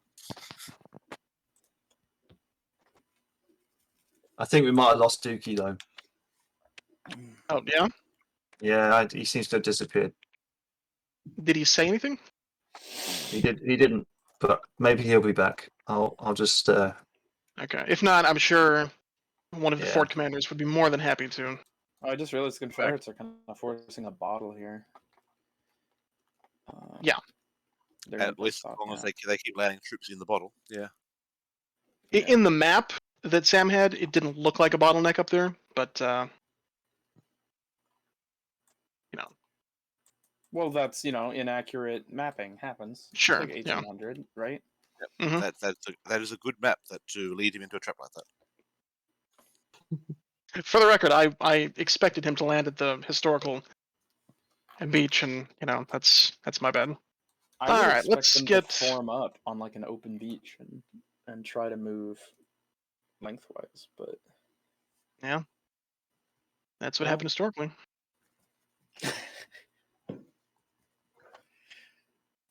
well, are the ships firing back at Fort Bartow or no? No, Fort Bartow isn't firing at the ships, and Well, I mean, like, are the ships firing at the Nope. the fort? no. Well, they're not firing at Fort Bartow. Now they're taking fire from Fort Blanchard. I expect they will return fire, but they haven't yet. No. Okay. Do we need help I was wondering umpiring? for a second. Blazer would like to. I think we're probably pretty good. It was fine. There's 8 of us. And we've got Jan ready to step in wherever he's needed. Okay. Should send out- I'm all set up to send out messages whenever and enter VCs whenever. I'm all set up. All right, let's go ahead and move it to bless And you. this is to 3:45. yes. Okay. All right, and shoot it now. Okay, they're shot.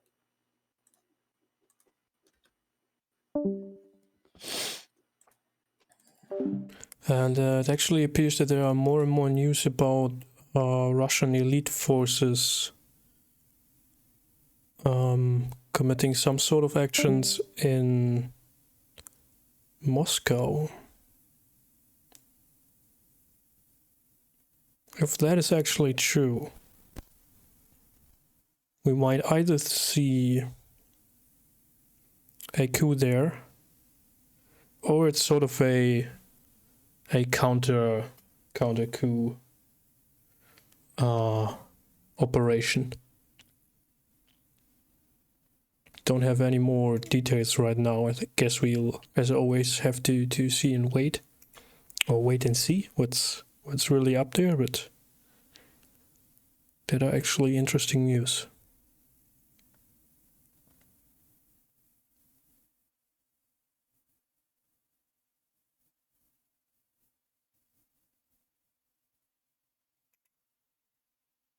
Okay.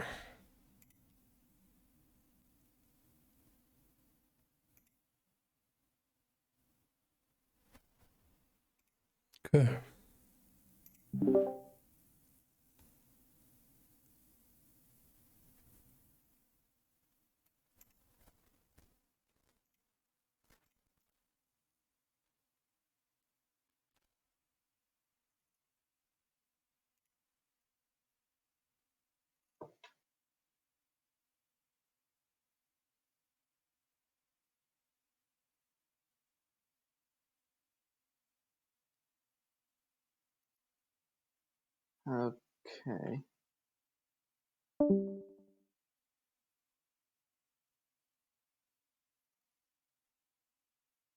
So basically, the 2 offshore brigades, still nothing new to report.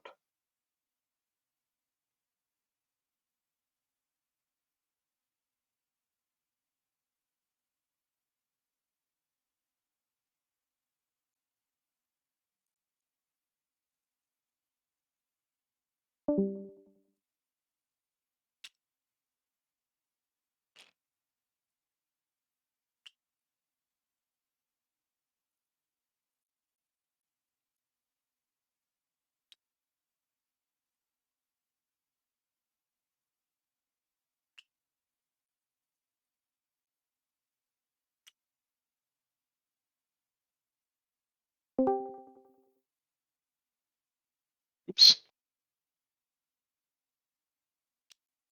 So they're going around here.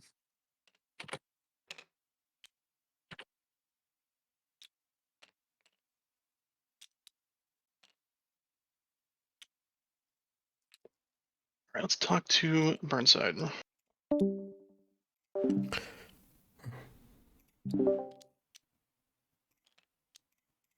Clogged. The 5th Rhode Island has landed, but your 99th New York, the Coast Guards, they have had to remain on the beach. Or sorry, on the rowboats. Okay. But the 5th Rhode Island has landed. You're still in the process of working on the Connecticut soldiers, and so they, it's difficult.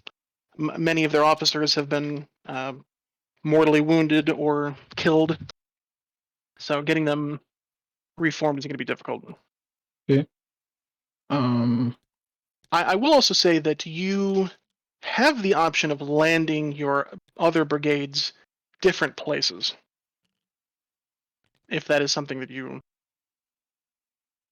want to do. Do you mean near the fort or? Oh, anywhere on the island. I mean, it will take some time to get over there at this point, but you have that option.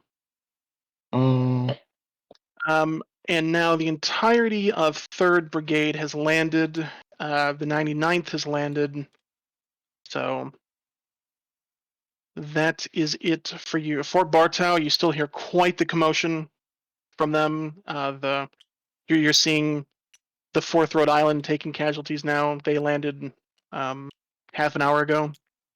Okay. So it's still quite the melee up there. Yeah.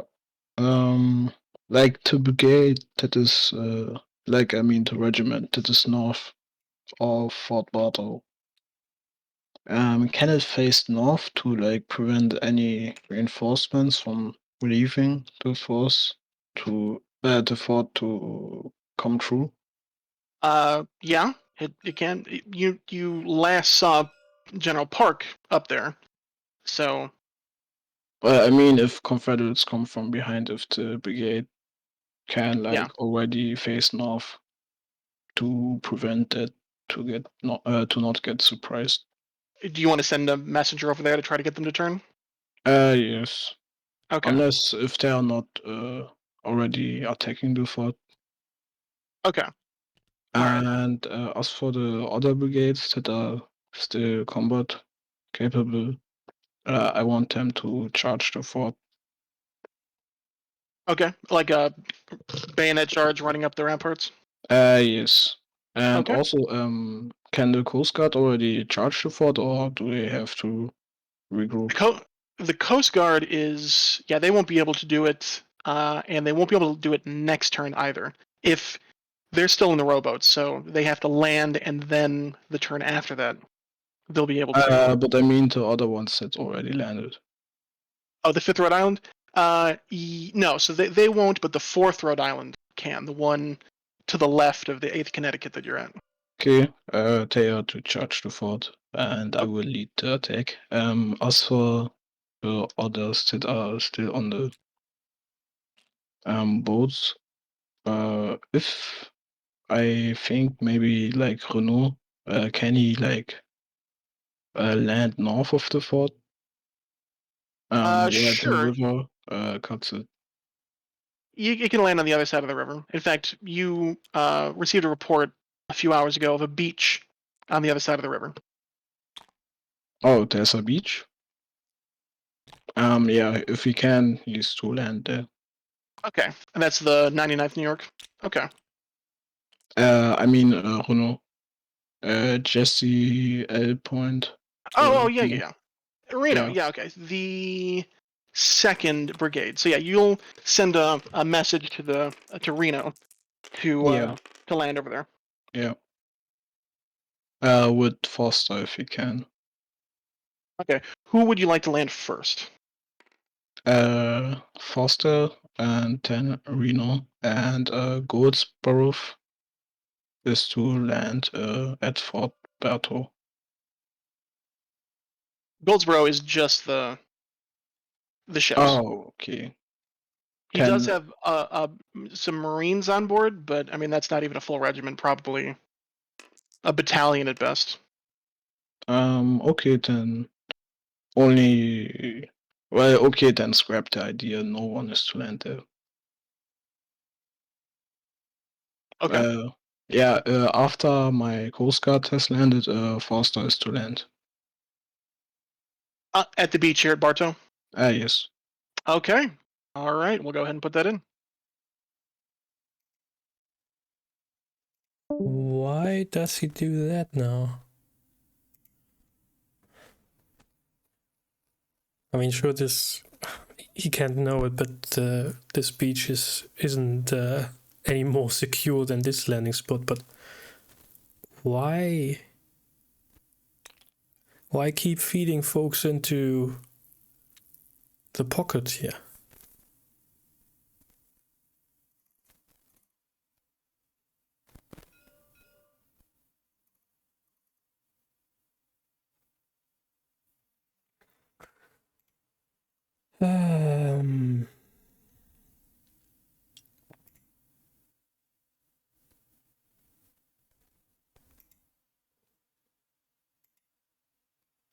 Hello there, how is it going? Greetings. You're asking about my progress? Yes. Well, it's been going slower than expected, that must be said. I hope that we will soon be able to subdue the fort completely, though. And I am rather afraid of a relief force arriving soon and hitting me in the back. But hopefully that won't be happening anytime soon. Okay. That is about it. Do you have any sort of reserves to prevent that if that's actually going to happen? Well, I just threw in the reserves to subdue the fort, but new troops will be landing next turn, I believe. Maybe they would be used. If the enemy hits me in the rear next turn, that just means I'm an unlucky general. And the worst trait a general can have is being unlucky. So. There you go. Okay. But hopefully I am a lucky general. Yes. That's interesting.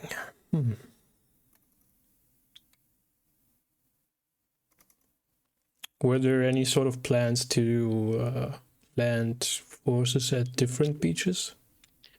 I don't know if we can do that. I mean, during the planning phase, quote unquote, I did make the petition to do that, but I asked General Burnside right at the start of the game, and he said that we would all be landing here.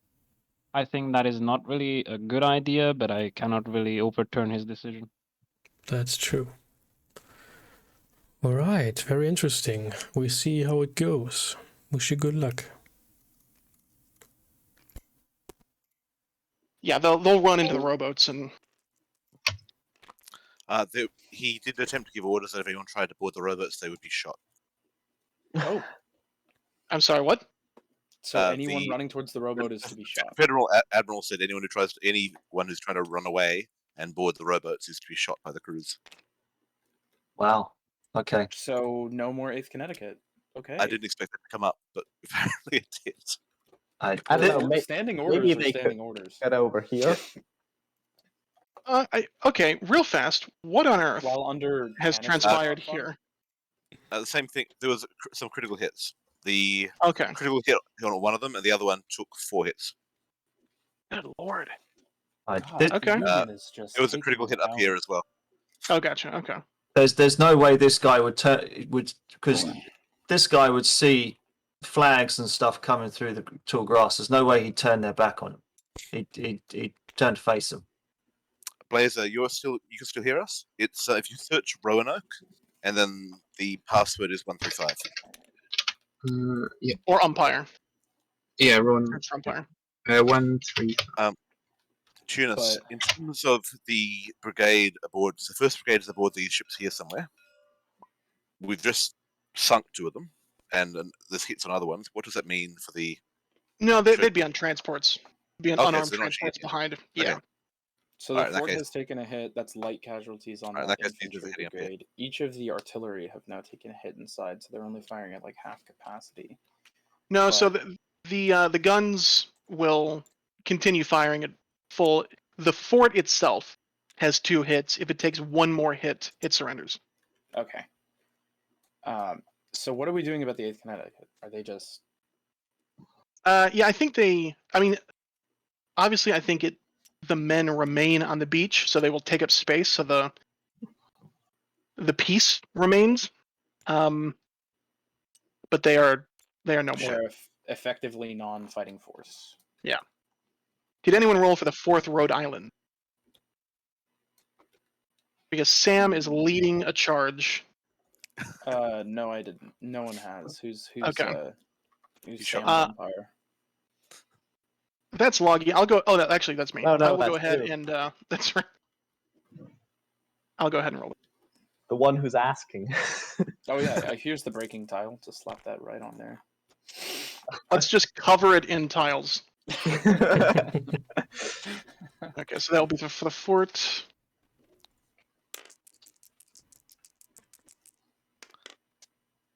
Okay, so the fort surrenders, and eventually,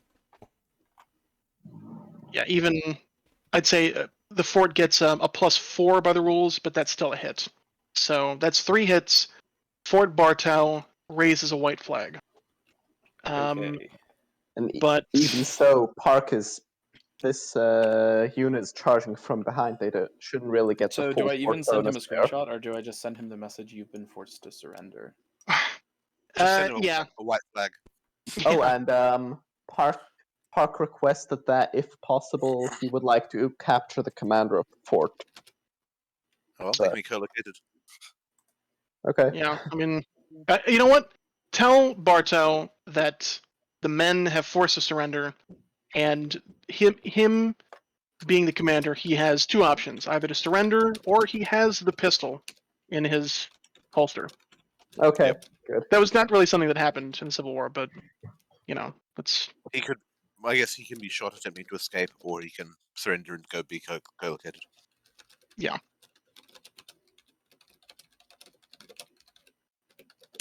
Okay, so we're telling him either kill yourself or surrender. Well, give him the option.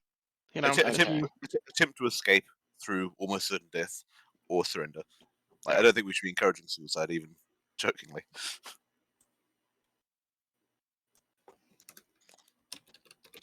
Who has Foster? I say make a break with a group of loyal men, because Foster is Nick. Then it's more heroic. Nick Burnside has a message back to him saying he is to land next at Fort Bartow.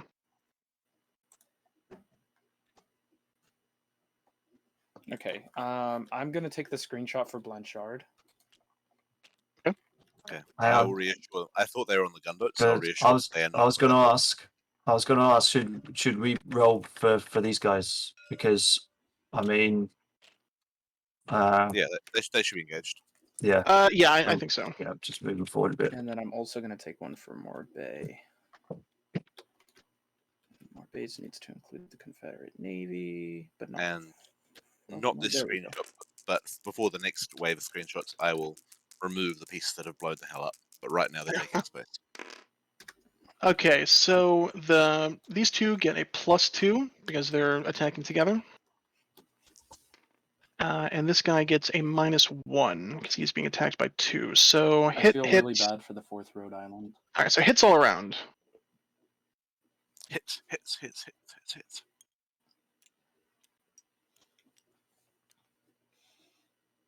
And at this point, Park and Burnside both know that they are being pushed upon by the rest of the garrison.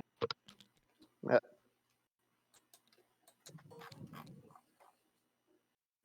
What is the admiral going to do if Burnside tries to run for the boats? The admiral's not there, so he just gave. I guess the question is, what do we think the boat crews will do? That's true. Will they They've realize seen it's out, him?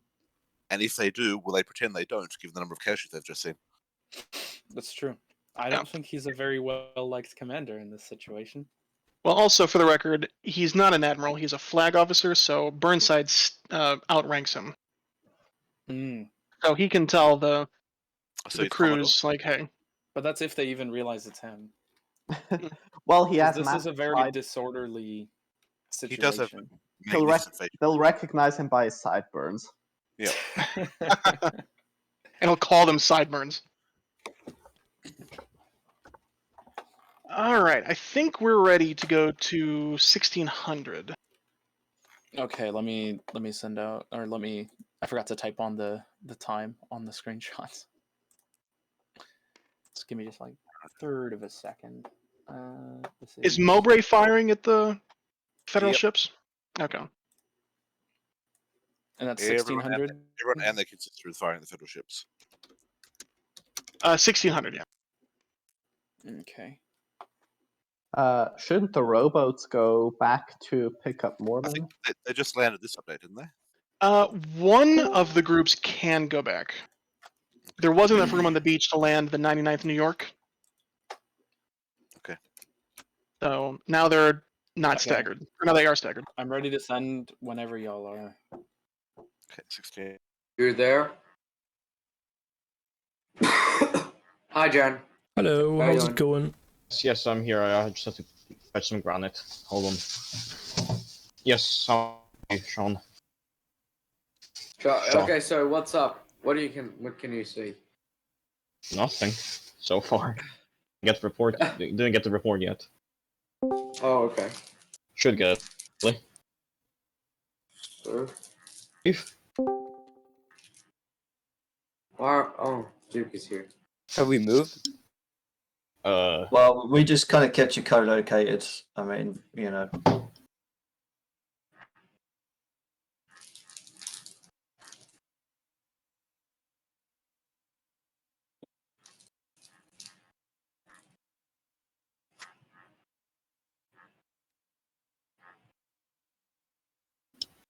Should I go first, Jan, or?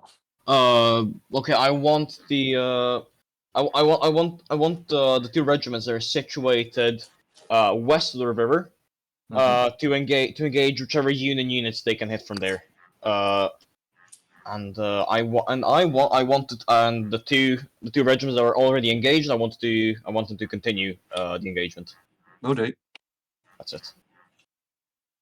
Anything from So you, what's Dookie? up? Me? Yeah. Any orders I for want you? to deploy from Fort Blackheart to Marmot's flank. So I'd be covering him from the west. Okay, will do. I'll go wash this piece of granite. I'll be back in 5 minutes.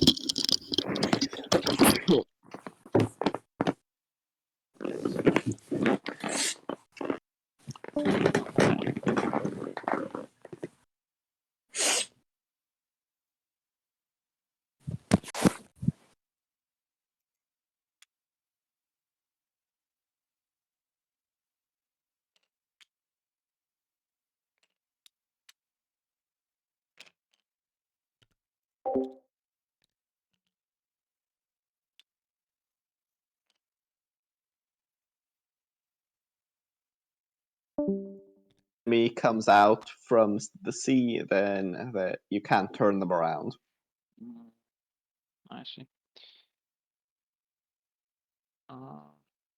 I'll give orders soon. Give me a second. Okay.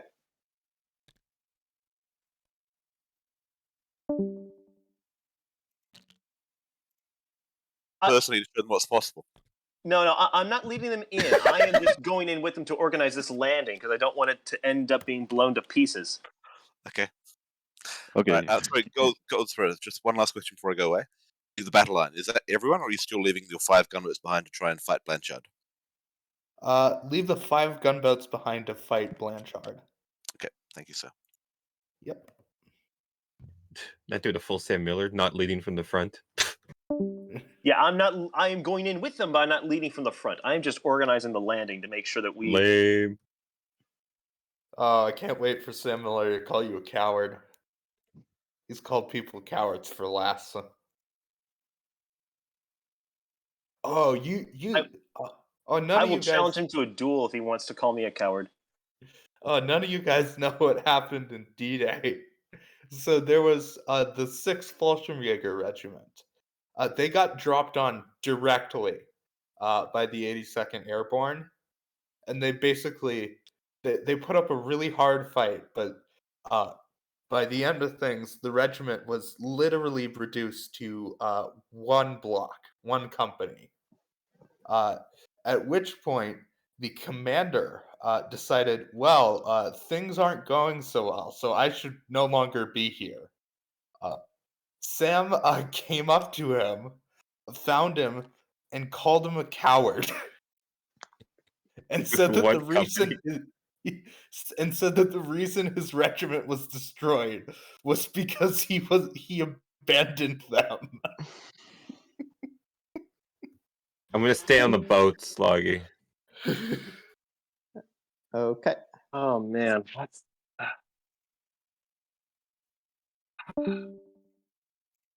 Have artillery on the ships or not? Yeah, you have marine artillery. They're howitzers that are built in special rowboats that the gun is detached from the wheels and the carriage, and it's put on the rowboat, and then it's taken ashore, and then hoisted off of the rowboat. But it's a process that takes hours and can't really be done in combat. Okay, So if you want to land them at a safe beach and have them start, but that it will just be one battery of marine howitzers. Okay. Or you can order them to land here at the beach, and we'll see what happens. But the commander says it's gonna be tricky. Well, if they can land here, then they are. But Forster and Renault have priority. Okay. Or do they have their own rowboats? They have their own rowboats. Okay, if they can, they are also to land here. Okay. All right. They will go ahead and start doing that process.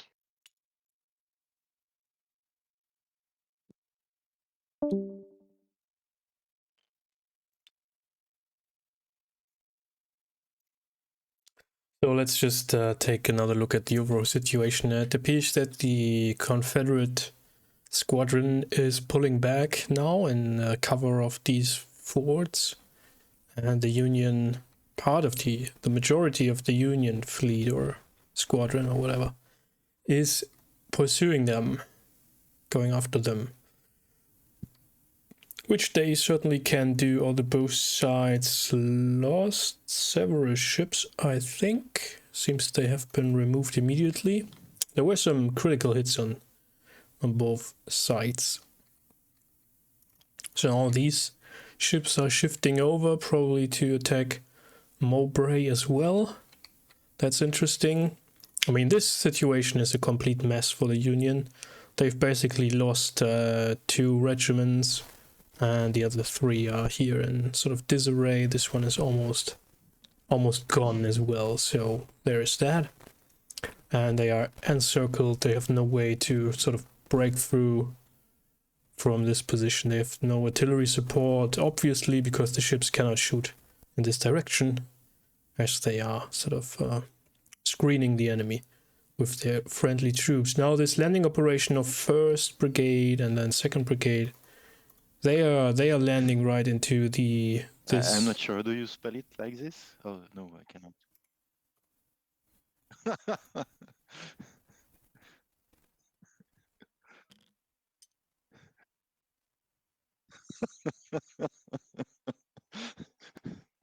Oh, Nick is coming in via Tabletop Simulator. Okay. Don't know what's going on there.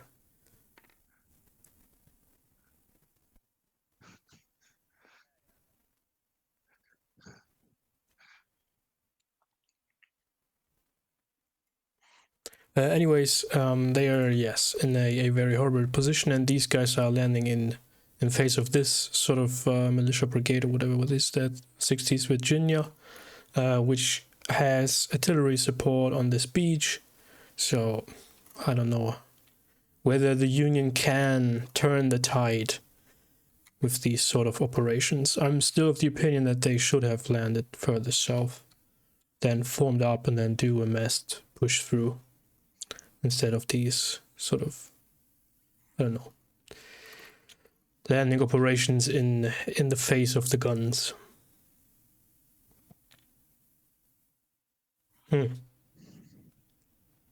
Maybe they can turn the tide or the flank of these guys of the 4th North Carolina, but these guys are so close. I mean, they can't even see the boats coming, and they should almost be able to shoot at the rowboats as they are coming in. So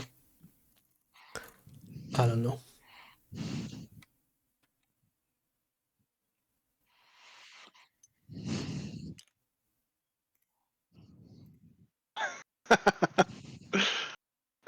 Okay, so I see some of the ships are getting within range of Fort Huger. Yep. We were just talking about that. We thought you'll probably open up. Well, not only that, but they're also in range of this fort over here. This is Fort Forest. But and being fair, they didn't know it, and neither did I know this existed. Okay, and that's fine. But Yeah. I will say that Fort Huger is an actual threat. They have furnaces, so they can produce hot shot, which will set fire to the Union ships. So whatever you've been rolling, give a bonus for Fort Huger. Okay. And they'll be aware that there's a fort over here they can now see, although its shots are still falling short. Mm-hmm. There's also the Union ships probably won't be able to pass this line. There are piles driven into the ground under, like, the soil under the water, and the Confederates have sunk ships there to create a barrier. Okay. Can they see that, or only when they get too close they can't? They should be able to. Yeah, they should be able to see masts sticking out of the water. Okay. Yeah, experienced naval officers should be able to tell that. Okay. And also, I think I gave them that at a briefing. How I should represent that. I'm going to put some D4s there. There we go. Oh yeah, actually that's good. What was that? Oh. That wasn't me, I think. That wasn't So me we'll just either. flip the table. Certainly wasn't me. I just hit dice loading. Nick, just so you know, you are using the TTS voice chat. Don't know which hotkey that is. Sorry? You're using No, the you're voice good. chat in TTS. With some hotkey, I don't know I which. was literally trying to take a screenshot for Fort Morbay, and Yeah, that happens sometimes. Someone probably flipped the table. There we go. It happens. D4 piles. Just so that it doesn't vanish when we erase the next. That's Blanchard. I already sent the screenshot for Matthew. Because he's in a special situation. But he has given orders to himself. Well, that's good. So Shaw says, Good. "I really expected more from Crusader," and I'm like, "Well, he did quite well." So he wants to go to the redoubt just north of his position and get some clothes and a small group of men and try to go back. Take back his fort. Excellent. all right. So, Well, he also just swam through a swamp, so he probably is about to suffer some horrid infections. Yeah. He only wishes he lives that long. Yeah. So I think he just wants to go out in a blaze of glory. What are Marmot's troops doing over here? The North Carolina boys. Well, they were supposed to be shooting into the flank of these guys. Blanchard continues to fire, and so does Fort Morbay. No change in that. Okay. We'll give them a 99th New Yorker get some penalties. Yeah. Just for the turning in time. No I don't think we've rolled for the 9th New York and them not yet. So have we decided to dissolve the 8th Connecticut yet, or is it still taking up board space? Well, now hang on. So the 9th New York is going to be Yeah. rolling a D12. Oh, D12. Never mind. Yeah, it is now reduced strength. The 8th Connecticut, we're going to keep the piece there, but it's done. Okay. And that's to represent the that. commander been told that? I told Sam. Okay. But I guess Park needs to. The North Carolinians, they still get a +2, right? No, probably +2 for one. +2 for one. Okay, well, I'll just make that. Well, no, I just meant when did. I think that was just for firing into their flank. You said a fort. Question. How many? You said a fort has 2 hits. A fort has 3 hits. Okay, so Fort Blanchard has taken 2. Okay. Fort Mowbray has taken 1. That was so for the hits. I was really representing that more as their how close they were to surrendering. But for artillery, like if their guns are being knocked out, then that's probably different. So track that like as you would. Okay, I'll just assume that they have a minus to shots now, and then if they get like I don't know, like 2 or 3 hits on those guns, I'll just say that they're forced to not use them anymore. Well, for artillery, it's you're rolling separate dice for reduced effectiveness. Yeah. So now instead of rolling a d12, they're rolling a d8, right? Yeah. Yeah. That's the 3rd. There goes the 3rd Union gunship. So how many gunships have been sank? There's 3 now. Wow. Oh, and 1 rebel one. The rebels Has that are just been doing really weirdly good here? Well, the rebels. Has that been has it been the rebel ships sinking them or the forts? The rebel ship sunk 1. The coastal artillery sank 2. I don't think the Union has any chance in hell of doing what they want to do. They're bottled up. Yeah. If they keep Right. This is landing just in a port, real slog. I mean, Just saying, General Give them Park a plus. ordered his unit to go into assault column and charge the Confederates in the swamp. that doesn't seem like a good idea. Oh, and Sam is landing Marine howitzers. They have a unit of Marine howitzers that take hours to assemble on the beach. Okay. He doesn't like them? I mean, you don't seem to like them very much. No. That's I'm going to do a clone of the rowboats, and it's just going to stay there because the howitzers are mounted on the rowboats, so they're going to stay on the beach. Okay. So it These seems like you guys. already rolled for fort combat, the fort shooting at the boats. So Yes, sorry. I'm just wandering around doing the naval stuff. no, you're good. So now I've done Fort Hugo, which didn't do that much damage. I've decided to do the -2 to the dice roll to represent the hot shot. Mhm. No. I don't critical hits control for- Fort Hugo. I don't know whose umpires Fort Hugo. I am. That's nobody. I'm just doing it because I'm involving boats. Now we've got these guys here. 1, 2 hits to these boats. I'll share the wealth. Oh yeah, and I have a message that I need to send to the redoubt east of Blanchard. Oh god. There's nobody there. Nobody commands that? No. Okay, well we've got- then we'll assume that when Matthews gets there, he's in charge, right? Yeah. Yeah. Oh gosh. Okay. Then it'll have to wait till he gets there.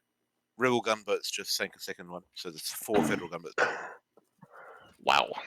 Wow. So does this 2 cause both of these guys to break?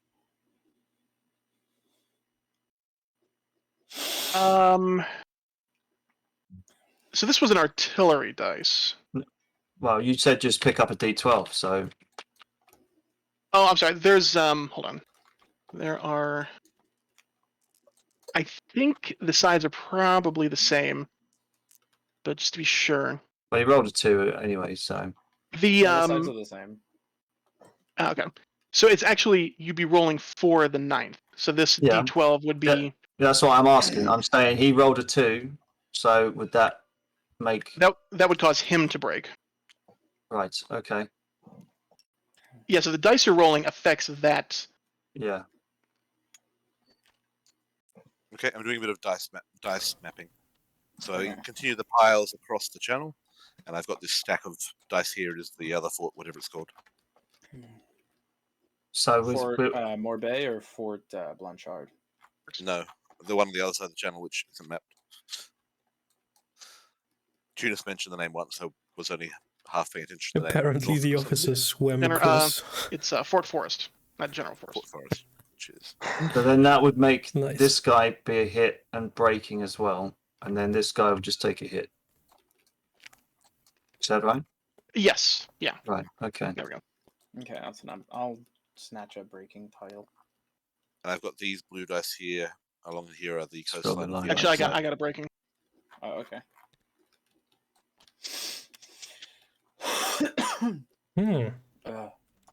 Looks as if the units are actually being pushed back here. I didn't know that there was a command for Fort Forest. Oh, that's interesting. There isn't, but it's represented on the. You know, just because it was impossible, basically, for the Union fleet to go north of Roanoke because of the defenses at the north of Roanoke Island and on the mainland. So it's just we're just representing that, you know, sort of. I honestly did not expect the Union naval commander to try this. I don't think he was trying to go up there and engage them. He was trying to go west, vaguely northwest, to take the engagement away from the transports. Oh, I got you. Okay. Yeah, I think he's what he's doing is like fleet baiting. Yeah, since he's here, you'll see them running away. You'll see two more. This fort firing and missing, and he'll go right. I can't follow them past the piles. I'm going to pull south. Well, that's exactly what the Confederates wanted the Union to do historically. So. All right. Are we good for moving to the next turn? 16, 15. Sorry, I lose the count regarding the in and out, well, the round trips of the rowboats. So I can't remember if First Brigade should reach the beach now or next turn. I would say. I think it's next turn. Yeah, so the rowboats got staggered because one landed and the other didn't. Mm-hmm. So if they want to stay together, which I think would be a good idea, it'll be next turn. Okay. Okay, and it's 4:15 the next turn, right? Yes. Or yeah. All right. Ready to screenshot? Yep, let's do it. I've done mine. I have not, but I'll take some now. Hands away.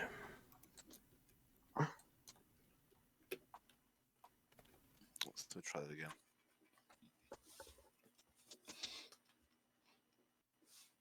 How far do you guys think Captain Matthews can walk? Probably about I think about a half mile. So, on the one hand, I want to say he's a hero. He can walk 500 miles. I want to say he can walk. Yeah, but not in 15 minutes. Straight into his grave. Do you think he could make 16 inches? Yeah. Yeah. Yeah. Straight down. I'm resisting the urge to make a joke, but Well, he's naked right now, so I mean, go for it. It says so on his tile. So 2 inches. So yeah, I think he'll make it to the third North Carolina by the end of this turn, and then he'll have command of it by the beginning of next. Okay. And then we'll see what that does. I do think that this is going to be a Confederate victory. I just don't see it. Yeah, astonishing. Oh, absolutely. Any other way? Here, I mean, thought this. I was afraid the scenario was going to be boring, but it wasn't ungodly luck. It was, yeah, just amazing. The Union found a way. Yeah, the rebel naval gunnery is pinpoint, and the Union infantry is in a meat grinder. what is Goldsboro saying? What's Goldsboro saying about his losses? Well, he isn't aware of the next one. He was a bit stunned by the first 2 hits, and so that's why he started moving off that way and started getting properly engaged. Okay. But I haven't told him about these 2 yet. Okay. Okay, I'm ready to send him out whenever you are. I'm ready. Okay. Yeah, let's go ahead. Okay. All right. Let's follow the umpires. I'll just have to check on the oven for a sec after I deliver this update, so yeah. Making food in the middle of the game.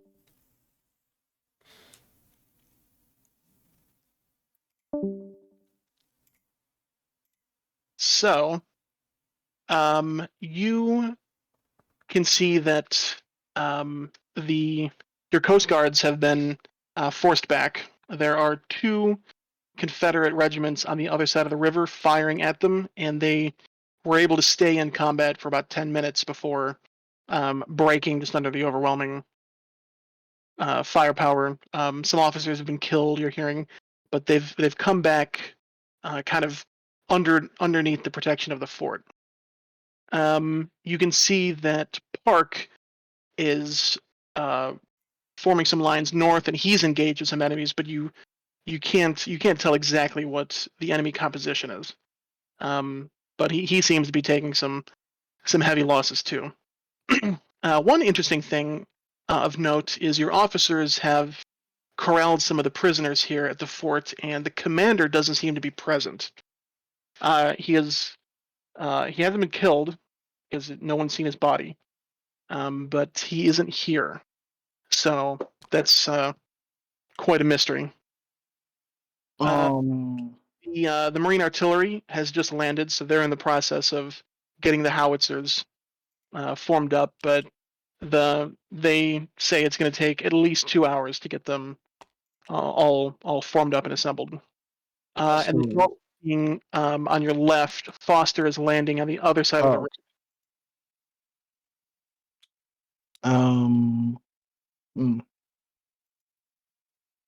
Can I regroup the broken units? And also, did the fourth regiment stay near the fort, or did they engage the enemy? The 4th Rhode Island, the one behind you, they stayed under the fort, but they can move up this turn if you'd like them to. Yeah. They'll accept orders from you. they But in can- terms of gathering routed regiments, you can try, but just not the 8th Connecticut, because just forget that even exists anymore. Can they replenish ranks from other units, or? You can have them try to do that, but that will be kind of a messy process. Okay, then they are to try to do this. Okay, it's just like even the companies of the 8th Connecticut have been just blown to pieces. So like just even getting the men organized is gonna be difficult, but they will certainly try. Yeah, I will also try to regroup the units that are breaking. Okay. Do you want to try for your Coast Guards? Yes. Okay. Also, can the 5th, like I can't see on the screenshot, but like the units that are double stacked, can they like switch places, or? Yeah, that's you can see the colors of General Park up there, so he's sort of in command of that. Okay, I will. That line. So if you'd like to go talk to him, you can be co-located with him. But like, can I regroup units and talk to him, or? No, yeah, you'd have to choose one or the other. Yeah, okay, I will try to regroup units. Okay. And you can send a messenger to the 5th Rhode Island, and maybe they'll listen to you, but it would be kind of a conflict of orders, so to speak. Okay. Also, can the Navy open fire, or are we... Okay. Well, okay. Yep. Okay. That's all I needed to know was where you wanted to go. Yeah. There's not really. Do you want a screenshot? Yeah, sure. Okay. Of what you can see. Trying to make it as invaluable as humanly possible. I mean, it's let's see. There you go.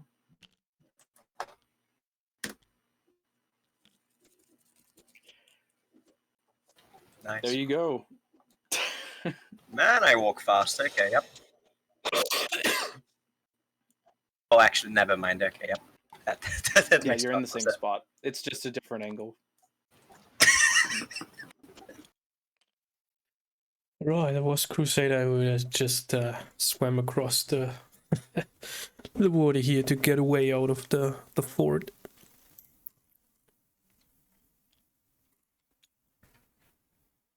Alright, the Union Navy is relocating while Confederates are continuing their evasive movement behind the island. The Union Navy is now getting up close for a shore bombardment, potentially even with canister. Which sort of range do they have on the fort? 400 paces. I mean, canister is probably not as effective on these guns, but well, they will probably fire shell shot or whatever.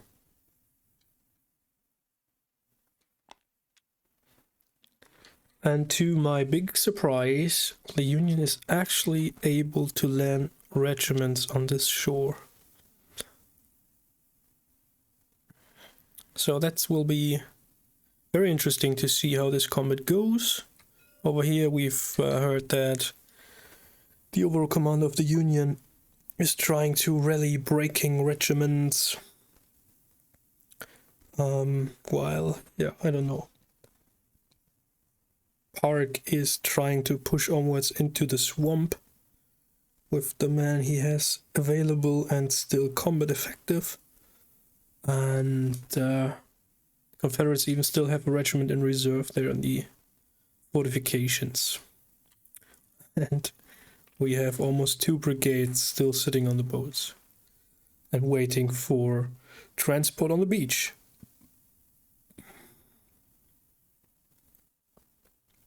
So they might actually, with how the single combats are going, they might actually be able to bring all their units eventually and potentially sort of grind down the enemy position here, but I don't know. I don't know about that. The losses are so high already that even if the Union can take Roanoke, that will be sort of a military disaster for the losses.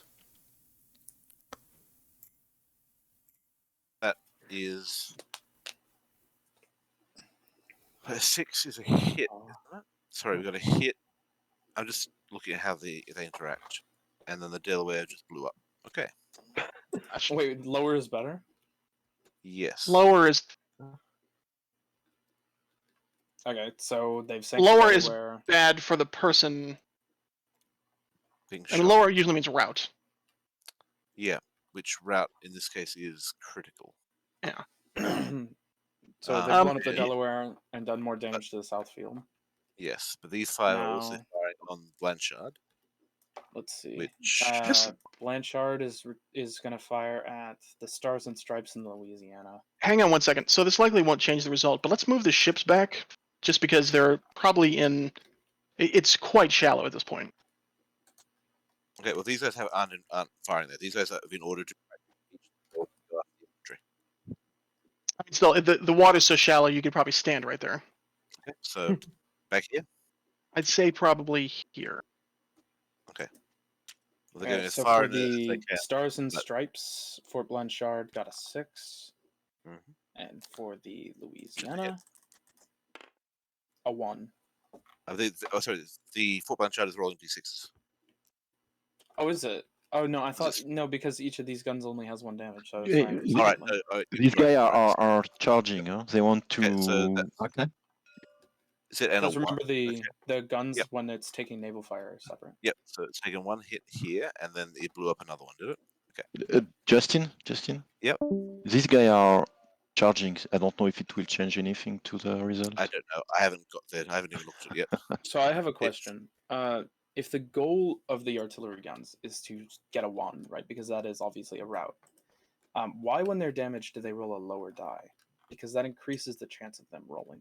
Well, that's supposed to be. That's why I'm concerned about. Like at the moment, mostly lower die means they're shooting at themselves. It's the consequence. So you can't get high. They're less likely to have taken no effect when they're being shot at. I'm not as sure about how the reverse works. Okay. All this is great input for Carter's rules. Because it just seems like when they're like this, it's actually more advantageous to have broken artillery.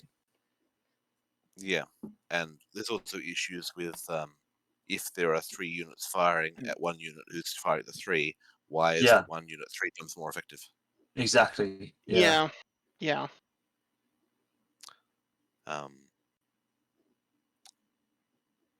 think at that point you could probably give some I've been penalties to the attackers. arbitrarily limiting how many people are being shot at based on how many guns are firing. Mm-hmm. Now there are 5 dice firing into this fort, so I'm going to double it up And because this is why we don't tell the players the rules. So you were actually live listening in on playtesting results, so to say, of a new system which has been used for a number of battles now. 8 and 5. So Fort Blanchard is blown up. Yeah, effectively. Basically.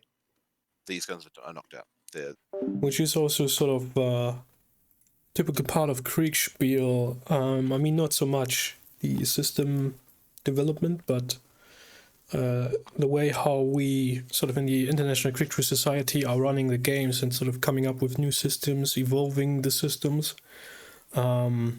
This is sort of then part of the learning process, as I always keep saying. Kriegsspiel is a learning game, a learning experience for everybody involved, even the umpires. So as you can see, the umpires implementing this system, which has been developed by Carter, one of our master umpires, are realizing that there are some flaws, some irregularities in the system, some blank spots that don't make too much sense, and now they are just sort of taking care of that, and it will influence the further development of the system, and that's something I quite enjoy, and I think is very interesting to be able to adapt your systems as you go. You can't always do that during a live game, during the battle, but you can certainly take away the experience you get, the results that you get, and try to adjust them for the future. And in this regard, I think what makes Kriegsspiel interesting, I mean, for me at least, is sort of the historical experiment you're running with that. You're sort of a historian, right? If you are developing a game, you're sort of a historian in the way that you are providing an interpretation of the past. You sort of forge it into a model which sort of is the game system, and then you put the model, the system to the test and see if you get plausible results out of that. So based on what you know about the historical context, about, in this case, like combat situations in the American Civil War, and then you can sort of, based on your knowledge, adopt or adapt the system, the rules, to actually portray what you think, how it should be going to be sort of plausible. And of course, other people will have a different opinion on that, and that's also a great thing. Sort of, it's at its core, in this way, it's sort of all about history. And really teaches, if you then realize that and step back away from it, you actually realize how history sort of functions, how it works, how societies are interpreting and reproducing and sort of adapting, changing their perception of history at the grander scale, right? So that's a very valuable and interesting insight, I guess, if you are able to take that away from such a game, which, again, we are mostly playing here for amusement, for entertainment. But anyways, that's sort of the side effects of playing and designing games. It's engaging with systems, with reality, with perceptions, and imaginations of the past or whatever you are portraying here. And I'm still sort of baffled to see that this suicidal attack of the Union, this head-on landing at Fort Barrow, which has now obviously cost the Union 3 regiments almost, seems to be somewhat successful. Eventually, in the end, a sort of a meat grinding success here. Might be a Pyrrhic victory in the end for having grinded down the garrison regiments. I think they are regiments, right? Or are they battalions, actually? I don't think in the 99th, 9th, 11th. Yeah, these seems to be regiments. I don't think battalions were of any tactical relevance during the American Civil War, but I'm not an expert on that. I think the regiments were sort of the tactical operational unit there in the field. So there's this shift from Napoleonic battalions and brigades to sort of mediocre regiment, brigade, division system. Anyways, let's listen in again. The question, Mark, the big question here is, can the Federals secure this area without losing people who are already ashore? If the gunboats are able to fire enough support that, you know, these guys keep breaking, then, and the Federals keep trying to dribble into it, then, yeah, it's a Confederate victory. But if they can win the area to get more troops ashore, then probably they have the numbers still in their force to take this ashore. But yeah, not like this. Yeah, I don't know. We'll have to see how well, you know, this push up here goes. Because if they can break their bottle here, because the Confederates aren't supporting their bottle, can the they could push out and actually outflank these units over here. Are if these they can defeat this North Carolina? What happened here? Is that fight over, or is it still being calculated? That's over. Okay, so did you account for the gunships shooting into it? No, we haven't yet. Okay, the gunships can shoot these guys now. I'm not sure if these guys can shoot at anyone down here. But the Confederates just aren't supporting the bottle. They're actually pushing back these regiments. What? Yeah, I don't know why. If I was them, I would have at least brought something here. I think they're under the illusion that the cannons at the redoubts can't be moved. I've definitely told them that. I mean, they are aware that. Yeah. Okay, so 5 gunships firing on that guy there. But is it possible for them to fire, knowing that they were engaged with the 10th Connecticut? They were trying to shoot them earlier. They didn't shoot them during, so I guess they're shooting them now while they're disengaged. Okay, so. But I am also saying this openly in case students are going to weigh in one side or the other. Yeah, I think that's fine. Justin. Okay, so roll for just shooting them. Yeah. Which is in infantry for the result when it's been fired by 5 guns. Okay.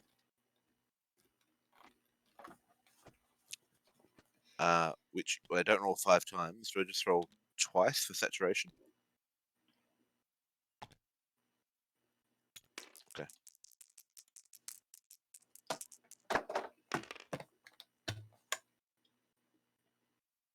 Okay, it's another hit. less than I expected. Okay. Okay, these guys, you've got 3 shots. You're trying to hit that guy. So that is going to be 1. Well, they're actually both breaking here. No effective hits.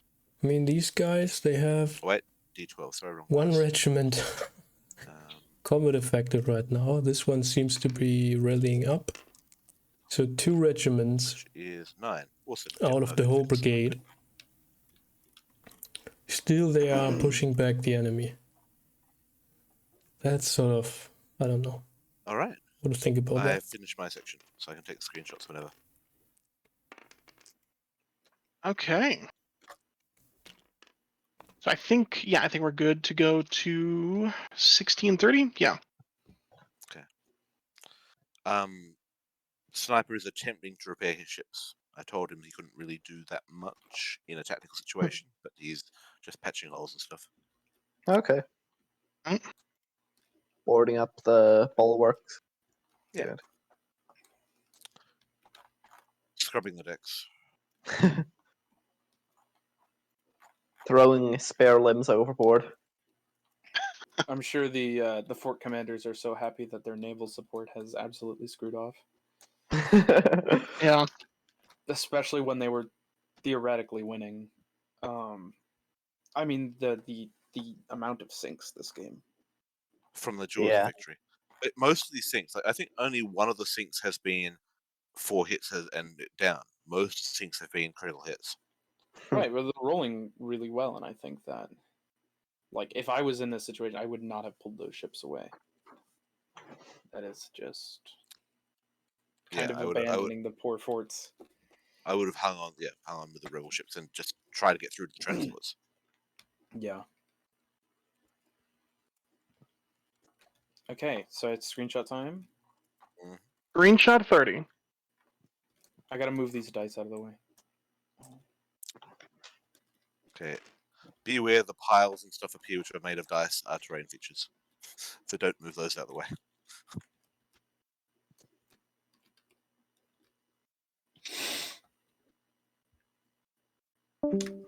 Okay. And then that's to not Morbay, but Blanchard. There are some messages from Shaw to the forts. I'll go ahead and deliver that.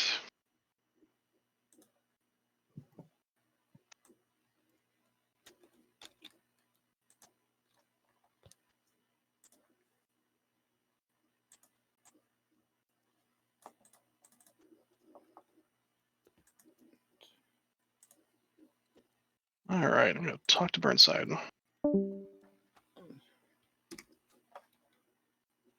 Crap, we were supposed to have sent.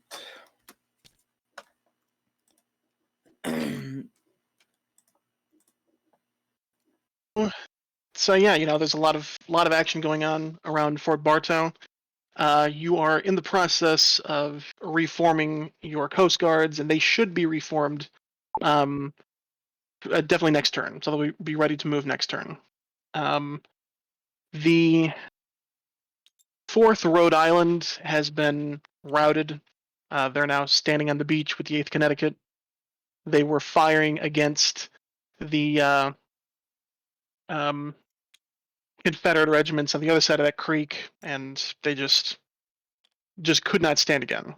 They had already taken a lot of damage earlier from landing under Fort Bartow, and so just the casualties and loss of officers and the morale, they've had enough for today. Did they regroup any units? Other than your Coast Guards, no units are regrouping. The 9th New York, which is just next to you, they look like they didn't rout or break or anything, but they were pushed back and then replaced with the 5th Rhode Island. So they've moved forward. So no other units that need to be. I'd say that the 4th Rhode Island probably could be rallied and return to the fight.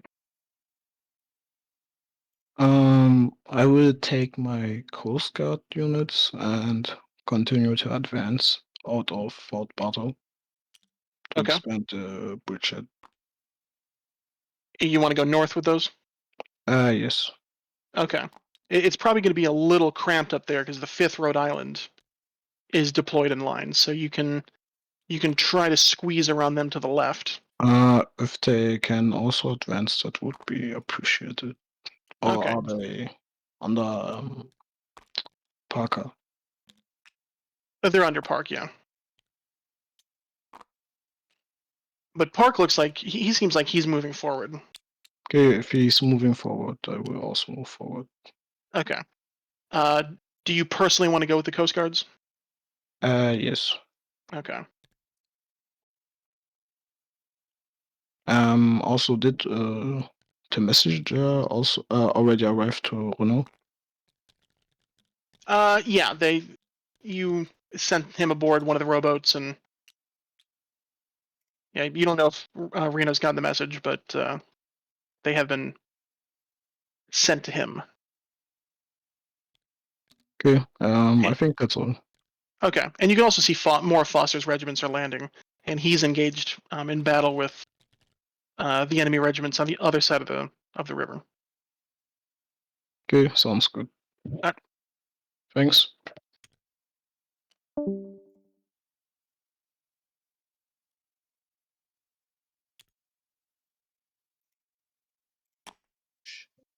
Ceased to be, and Oh yeah, and I've got those a bunch of across things to are say. being engaged. Okay, understood. I'll give orders soon. Very well. And yeah, I think you'll also give an interview soon. Yes, yes. All right. Well, welcome back. Yeah. Welcome. So, how did things develop here? Well, just after the turn which you were here, my worst fear did come to be realized. I thought that I was among the unlucky commanders, which I had described, but these last few turns have been proving to be smashing successes. I'm honestly very proud of my boys, especially the 9th New York, who so heroically held off the enemy counterattack for long enough for us to subdue the fort and beat back the enemy. I'm really proud of them. Yeah, I must say I was also very surprised to see you hold the position. I mean, take the fort and hold the position, push back the enemy counterattack. I'm honestly, this is probably the first time in Kriegsspiel where I actually feel satisfied with my performance. It's a great feeling. I'm savoring it right now. So we will continue, hopefully, to follow up on these successes and upon our luck, and drive the rest of the Confederates back into the sea. All right. That is about. Do you have any news on your allied forces? I've talked to General Burnside in one very short dispatch when I asked him to bombard the enemy positions with the fleet. But other than that, we haven't talked. I've been a bit busy leading the charges of my brigade. Yeah. This regiment I'm with is also incredibly heroic, and I will definitely be commending it after the battle if they survive, because they've charged the fort and they've charged 2 Confederate regiments, and they have won all of their engagements. All right. So they are truly heroic boys as well. I must say that I am very satisfied with the performance of my men. They are all heroic. Sounds like some of your men are getting medals after the battle there. Yeah, all will get medals. All of them. All right. Very interesting. Good to hear. Yeah, thank you. Thank you. Hello. Hey. How's it going over here? I see you eventually stepped upon the beach. Yeah, finally did. This is not the plan. This is not going the way we were anticipating, or at least the attack on Fort Bartow. What the heck was Burnside thinking? Yeah. Very interesting. I was watching that combat and contemplating. I mean, I listened in between things, and I heard that you were thinking about landing somewhere else, contemplating why the attack plan didn't had sort of a, I don't know, diversionary attack somewhere and then a main landing to form up the troops somewhere else. Yeah, but nope, a fight's here and we're getting into it.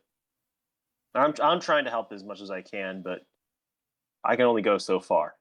Sure. I think we're doing all right, actually, all things considered, now that I'm on the beach and actually seeing what's going on. I think we're doing all right, but man, Park is not going to be in a position for the rest of the campaign. Not in a good position for the rest of the campaign.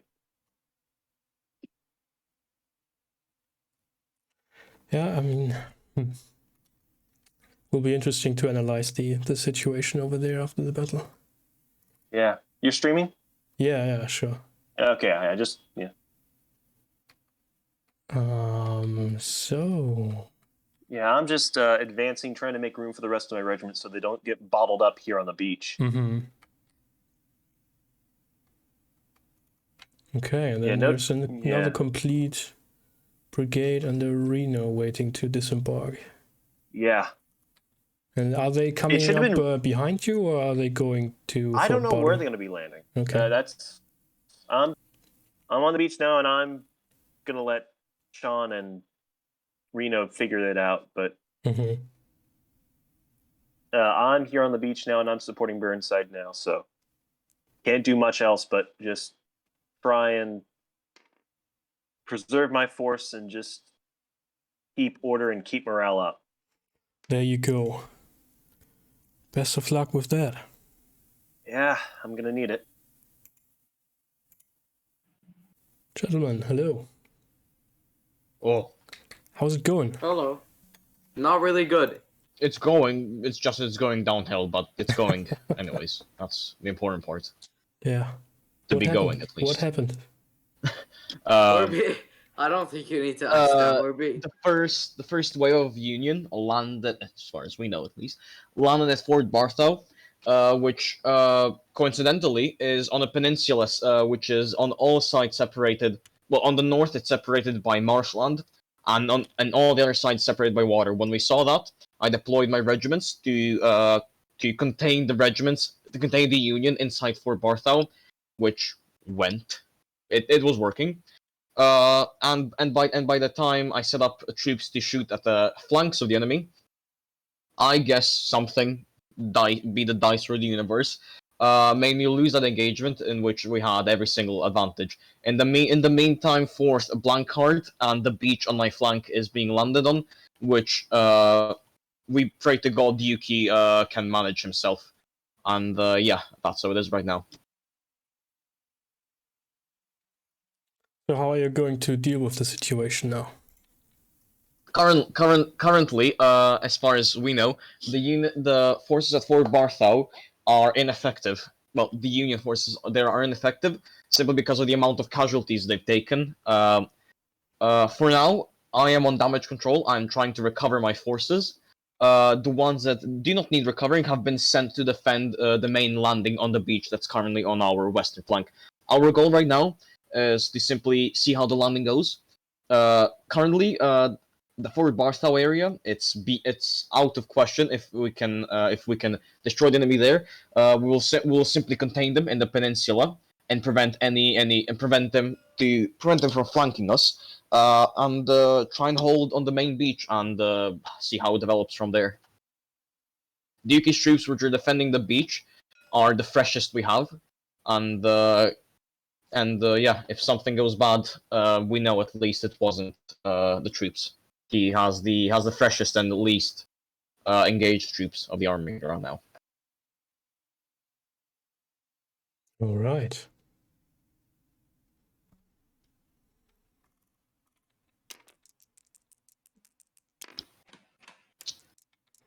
So I'm just checking. Do you have any reserves left? No. Oh, we actually, just no. sent in the last one. Actually. Okay. Yeah. I just called in my last reserve. This was probably the most annoying game I have played so far. Like I'm being smashed on every side here. I wouldn't. So far, I would say that I'm lucky they didn't go on the far northern side. If they had done that, we'd be screwed. Like I wouldn't call it frustrating. It's more, I prefer this over just a simple encounter game on with equal sides, and it makes us constantly consider the what ifs and the hows, and we had a chance. The Union landed on possibly the worst place they could have imagined, and we simply didn't manage to exploit that, be it through our own mistake, be it through our own or be through the dice. We don't have to make any mistakes for things to go wrong. Sometimes they just fail out of our control, and I guess that it is what it is. That's just Kriegsspiel. Yeah, and, that's it's fine. part of the I game. mean, honestly, it's fun. I think we tried our best so far, but if I'm starting to think way too much about it. Like I had the chance to build more defenses for the game, but me thinking that I could not come, it decided to just brush it off and forget about it. Forget about it. Yeah. Instead, it ended up being the worst decision I have done in Kriegsspiel games. Trust me, you'll make worse decisions. Yeah, probably because of the water of the game coming up. All right, very interesting. Well, maybe you can reform some of your units and form a reserve somewhere. Yeah, hopefully. Well, the point is to preserve our command. So if things really go wrong, I'm gonna have to, tell them to get the hell out of there. Yeah, that would be the next question. Do you consider pulling back to the south or to the north? Or We haven't considered that yet. We're just saying that if it, in my eyes, we've already placed ourselves in a position where that is out of the question, because down south we have defenses which are facing the wrong way, static artillery that's facing the wrong way. No. South isn't necessary. It's open, it's wide, doesn't have any choke points, which works against our small forces. And moving north will require us to use the road, the artery of the island.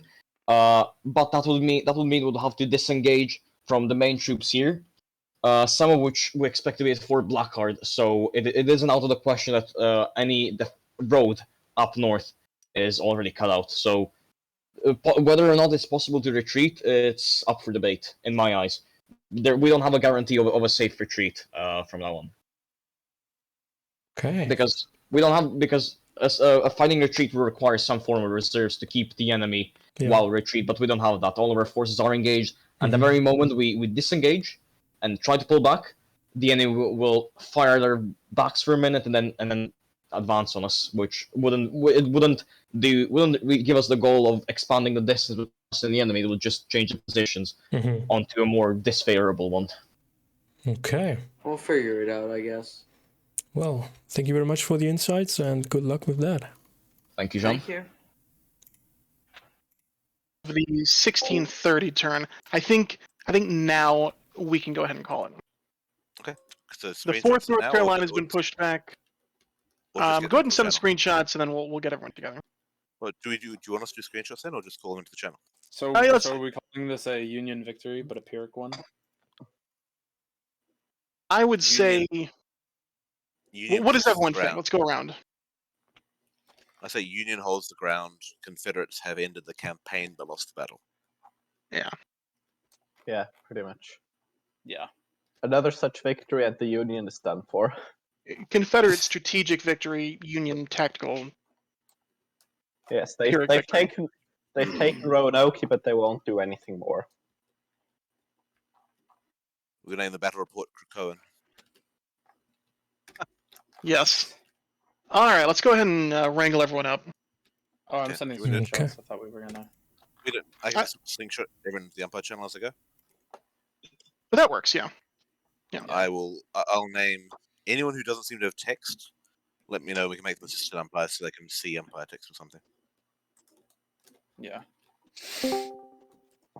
Okay, so I'll call everyone into. Yep. Call everyone into the Empire.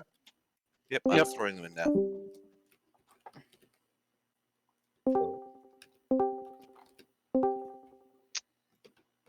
TS14 MVP as usual. Is there a maximum who can be in the channel? Oh no, there it is. That is so ironic. We just got what? into the as soon as we were talking about the end of the game of withdrawing, like Table open. My boys. That was a fun game. Thanks for your Tunisgrad. I think Captain Matthew had the best time. I'm not gonna lie. He was on me. Making free. We won. Is the just question? Is the Empire table open to join? I think it's full actually, but I am streaming the Empire table. Okay, thank you. If anyone's talking, I can't hear. Oh. Okay. Can you hear us now? Yep, I can hear you now. Sorry about that. That's right. Can everyone see my screen, Tabletop Simulator? Mm-hmm. Yep. Okay. Well, so sorry, just clarifying. I'm aware Sniper can't talk. Anyone else who can't talk at all, I'm opening the Empire chat for typing. I'll as GM me, and I'll open the Empire chat for typing. All right. So everyone, everyone that needs that, go ahead and message Justin. So this was my first Open Saturday and first running a game. So I know it started kind of rocky, but I think it ended up very interesting. A very interesting result. This was the Battle of Roanoke Island. Now historically, it was a very boring battle, and I was a little worried about running a battle that didn't really have many exciting moments. But luckily, you guys all took care of that. And I would say it ended up being quite an enjoyable experience watching everybody make decisions where to land, where to defend. So historically, the Union fleet came in and landed right around this area here. And it was away from all the forts. There were about 200 men that were roused to defend the landing, and the gunboats shoot them off immediately. There weren't any casualties. The entire coastal division landed with the artillery and set up camp for the night. And it wasn't until February 8th, the next morning, that they started their advance up the island like this. And there was an engagement here, and there was an engagement here. But in all, there were fewer than, I think, 70 casualties total. 70 killed. I think there were, a few hundred that were wounded. And of course, the majority of the Confederate garrison was captured. The defense was the brainchild of General Henry Wise. Wise wasn't present the day of the battle. He was sick. So he managed to get out of that. And eventually, most of the Confederate prisoners were paroled and went on. Some fought at Gettysburg, some fought up until the end of the war. In this battle, there were some decisions that the two sides had to make. Yeah, that's not going to raise. And the Confederate commander had decided to take some of his ships, dubbed the Mosquito Fleet, and take some of their cannons out and assign them to some of the forts. Now, they were assigned to these two forts, Fort Mowbray and Fort Blanchard, and then the crews of those ships also joined the garrisons of those forts. Most of the defending regiments started here in the middle of the island, and then eventually made their way down here. The Union commander, General Burnside, who I'm sure everyone is familiar with, Miller, hint. Well, both the historical and in this. The man, the myth, the legend. Indeed. His original orders were to bombard Fort Bartow here into submission. And after several hours, that was starting to become rather difficult. It might have taken days for the fort to surrender. Fort Bartel and all the other forts being earthen forts, quite hard to destroy the walls that are made of earth. So he decided to land under the cover of Goldsboro and his shallow draft fleet, and that is where the battle started. So the majority of the fighting happened here at Bartow, with the 2nd Brigade, I believe, or sorry, the 1st Brigade, landing here at this beach. The first landing under the 3rd Brigade took some casualties. Needless to say, this battle had more casualties in the first hour than the entire historical Battle of Roanoke Island, the both days together. There's a system for calculating casualties. We'll do that later after the briefing. But the Union side was able to land 2 regiments at a time every half an hour. And this is what they were able to land just in that time. I know that during the battle, Goldsboro's fleet engaged just these. There started 6 Confederate shallow draft vessels, gunboats. These were civilian vessels before the war. They were armed with just 1 or 2 cannon, and some of them had iron hulls. A lot of the Union ships also had iron hulls, but they weren't very spectacular in any way beside that. Fort Huger here was quite a formidable fort. It had a furnace that could produce hot shot, so I know that was quite deadly to a lot of the Union ships. And then Fort Mowbray and Fort Blanchard proved to be just too tantalizing for the Union ships to ignore. Historically, the Union fleet didn't really play much of a part in the battle, and I don't believe took any damage historically. In this scenario, that was not the case. So that is what happened. Let's talk to some other people, and then we'll sort of decide which side won, which side didn't, who did better than history, after we sort of hear from the umpires and the both sides. So let's talk to some umpires. Loggy, you I know handled a lot of the Union players. Yes, I was responsible for 2 of the Union brigades here. The one under General Park, which was the first on the beach. Basically, I think that Park did pretty much everything right that he could under the circumstances on that narrow front against that fort. Marched to surround it, and then charged the guns. Unfortunately, those horses that landed directly under the guns took some very heavy casualties, and we had quite some fun stacking a gazillion breaking markers on that one unit.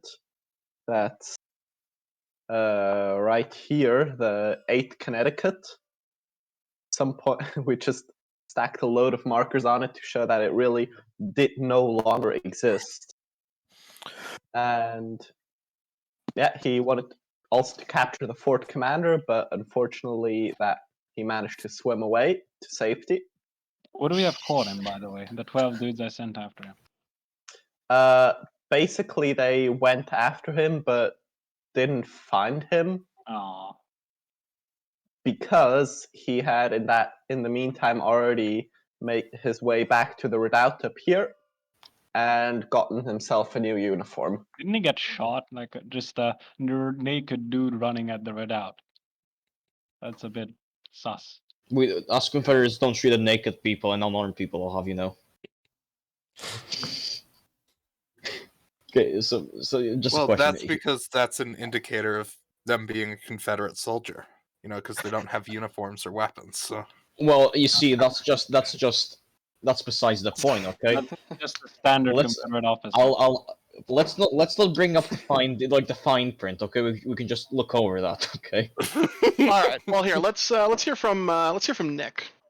You were the commander, the umpire of Foster, the other Union Brigade commander. Yes, not so much to say. Well, I think he made the right decision to land on the left of the main battle happening around Fort Bartow. So he moved on the left to flank the enemy, and he was very aggressive. And with the support of the fleet, he managed to break the enemy, to repulse them. So yeah, only good things to say. Very positive. Yeah. All right. What about Justin? He handled the naval aspect, and I'm interested to hear some of the shenanigans that went on over there. I will take them in 2 parts because honestly, both commanders impressed me. Sniper, we had this mosquito fleet. He started off fairly quietly. He wanted to know which ship was his. We confirmed it was the Raleigh. Lynch was tagged here with Lynch's flag. So he was measuring the width of the channel as the battle was going on to the south. Then he started investigating and opened fire on the flank of the Federal gunboats. He saw how many of them there were, and he made the correct choice to pull back to the north and try and bait them into range of the forts, which he succeeded in doing so. Then he just pulled his ships around the headland, so the Federals couldn't get north through these pilings, and the Federal gunboats pulled back. So at the end, he decided he had made a few patches and repairs and was on his way back to see what he could do. He lost one of his gunboats to a catastrophic explosion, but as you can see, the rest got a bit shot up in the fighting. So the Federal fleet, which it was involved in some gunnery against the shore near the end, and also had engaged the Fort Blanchard and Fort Mowbray and Fort Huger, and had been shot at by Fort Forest and the 6 gunboats to the north. They lost 6 gunboats to, I think, 5 catastrophic hits and 1 just damage when the Confederates successfully focused fire on the one ship. They've taken a number of hits to their other vessels, but I think they did excellently. When they saw what was happening with the number of forts firing at them, they made the correct choice to pull back to the east, avoid Fort Huger with its hotshots and rifled artillery. They were trying to get out of line of sight from Fort Mowbray. Tunis mentioned at the start that it was quite a hard job to deal with a earthen fort from the sea and the guns. They managed to do it anyway. They managed to knock out every single artillery piece in Fort Blanchard and then crumple some of the walls, which is why it's got this huge smoke cloud over it. Not a single Federal infantryman had got anywhere near it yet. The proverb is that a ship can't sink a fort or something like that. It's a bad thing for a ship to engage a fort. They did it anyway. They lost a number of ships in the doing, but they did take out the fort from the sea. And so at the end, certainly they've taken a battering, and I'm not sure they've got the strength to continue on without some refurbishment for the 1, 2, 3, 4, 5, 6, 7, 8, 9, 10 damaged ships they've got, or the 3 that are undamaged. But they've won the battle from the sea's point of view, and I don't think these 5 ships can probe them, but unless he lets himself get drawn out again up to the north, he can probably handle them from down here. Tunis. All right, and I think the only umpire left is Dave. I believe you were in charge of the 2 Confederate field commanders. Yeah. And I did the forts. Oh, that's right. So now we'll get to you after this.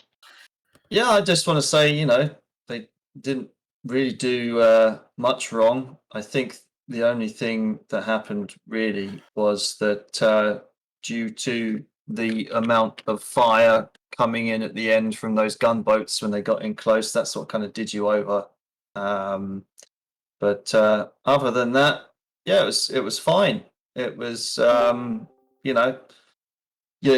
you did as anyone would have done in that kind of situation. So yeah, well done. Although, as you can see, your men are ever so slightly beaten up, which is a shame. But so the Union. So that's all that matters, right? And then also Sna. this was his first time umpiring anything, in terms of IKS games, and he was the umpire for the forts. And you can talk about that a little bit. Yeah, they outperformed themselves definitely,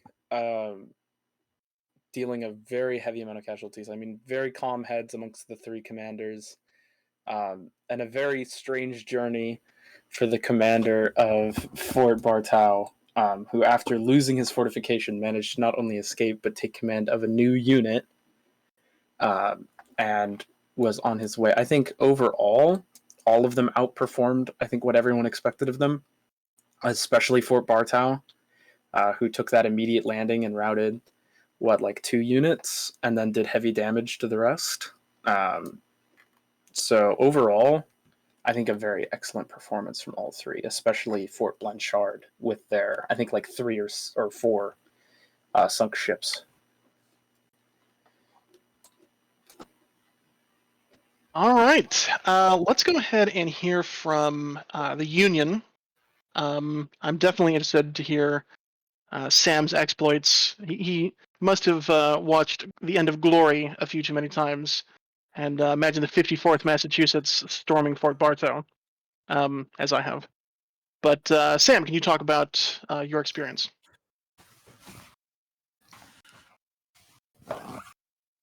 Can I say?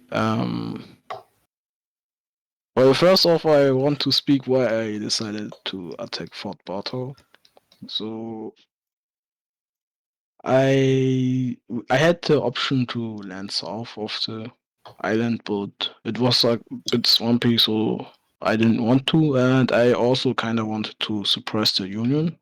I mean the Confederates, since they had forts in the middle of the island, which they could use as bottleneck to kill many of us. So I wanted to outflank these forts. Also, the map is kind of inaccurate, so I didn't expect Fort Bartow to be a bit further south and with a bit of swampy area to the north of it. But overall, then I decided to go attack the fort.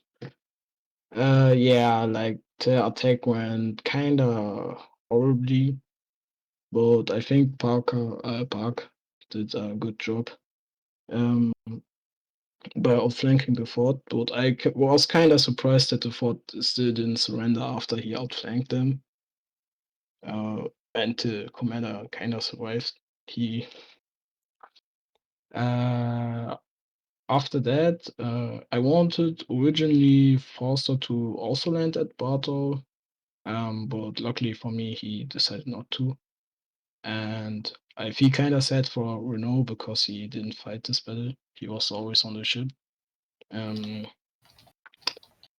So yeah, overall, I think I kind of have achieved my objective, even to Park brigades have been destroyed, kind of.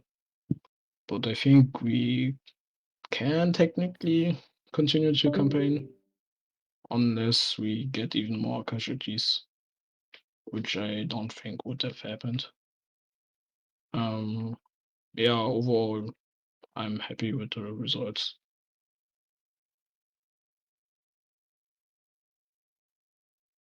All right, and what about from some of the other Union Brigade commanders? Stu Park. Right? Okay. Well, for me, it felt very much like a Normandy landing.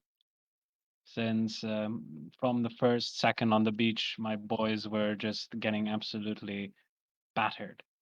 The attack on the fort took me way longer than I had expected. And I did talk with Jan right before the turn where all the Confederate infantry showed up. And it was a matter that we also discussed, that I had suspected that reinforcements would be coming. It's just that I wanted to test whether I am a lucky general or an unlucky general. And it turned out that I was an unlucky general. At that turn, I thought it was basically over, that we were going to get crushed in Fort Bartov. But a couple well-led charges, personally by me, Brigadier General Park, managed to throw off the Confederates. And I must say I am very proud of each and every one of my units, for they conducted themselves more than heroically.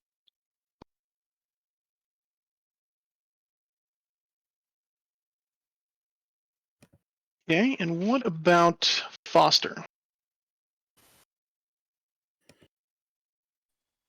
Is he still with us? Oh, yes. Lake, yes. Like, we can't hear you. We can see your thing flashing, but we can't hear anything you're saying. I spent most of the game watching. I'm still here. Yeah, Okay. you can hear me. Oh yeah. Wait. You now we hear can me? hear you. Yeah. There's a delay. Okay, just making sure. I just want to be certain that.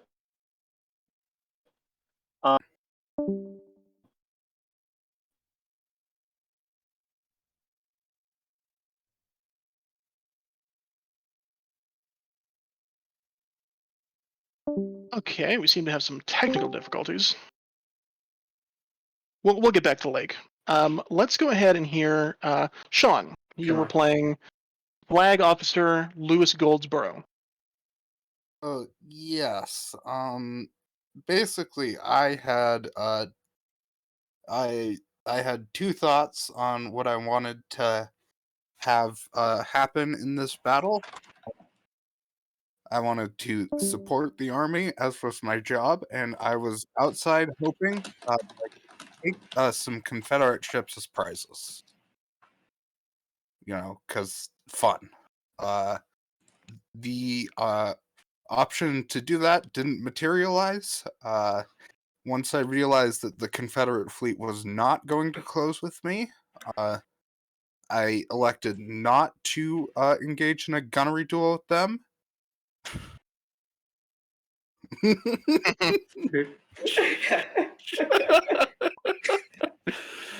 That's one way to put it, Justin. I'm gonna keep that in my after-action report. Colonel Shaw's memoirs after the battle.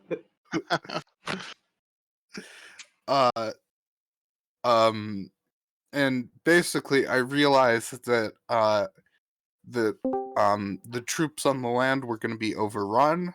And I realized what I feel like I should have realized sooner is that they really needed my fire support. So I turned around because I didn't want to expose my ships to the fort.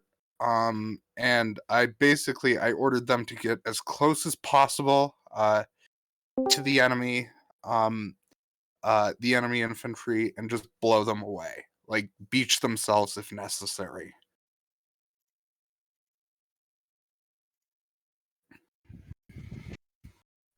Testing. Can you guys hear me now? Oh, yeah, we can hear you. And All Lake, right. you can go ahead and talk. All right. Perfect timing then.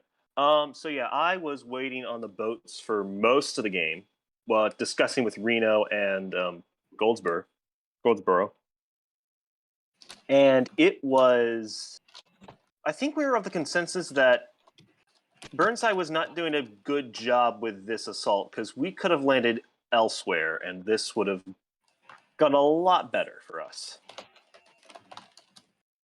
And I don't know about anyone else, but I'm contemplating a court-martial for Burnside, but that is besides the point, and that's for a later date, because I was called up to perform a duty and conduct myself in the battle to come. So I moved forward with my rowboats, and my regiments, and saw a flank coming up on our left, the rebel right. I thought, okay, let's try and hit them in the rear, or at least in the flank, and basically roll up their line. It worked to some extent, but they did have reserves that they pulled in. and knowing that I had more regiments coming behind, I did not want to get all cramped up on the beach and with an easy target for artillery. So I fire, move ahead, just a slow, gradual advance to try and clear some space for my other regiments coming up. Overall, I think now that seeing that I have a few casualties, but nothing as terrible as what Park got himself into, which I am sorry for, I think my brigade will be able to perform pretty well in the oncoming campaign.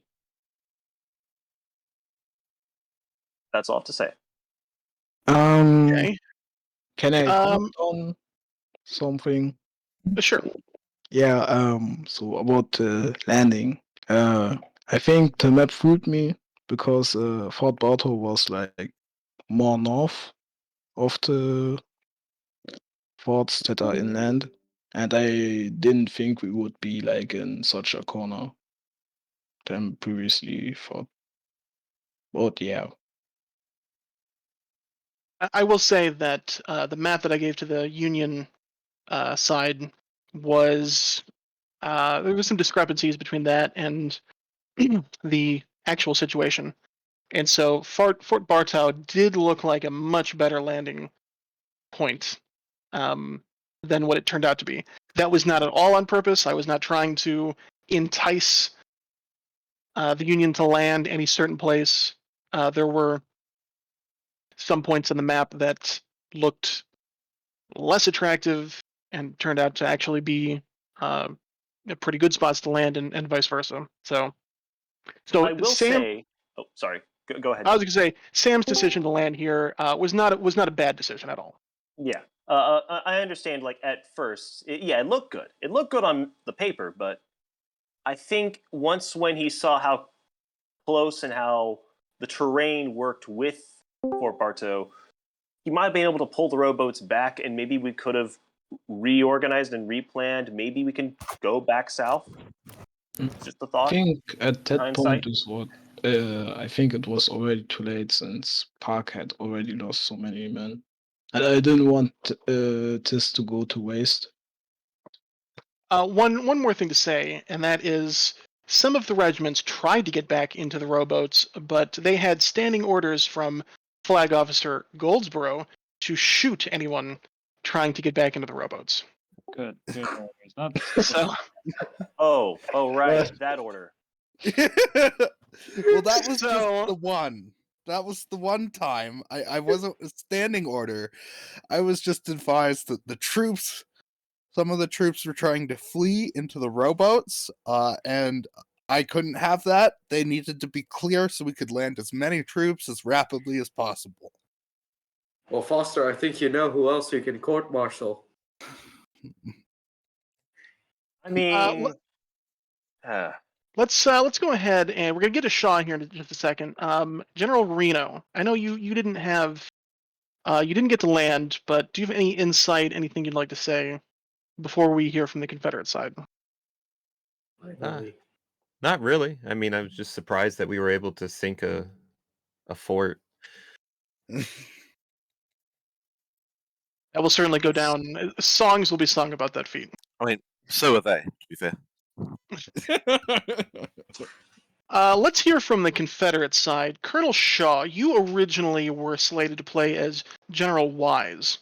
But you got the idea from my supposed absence that.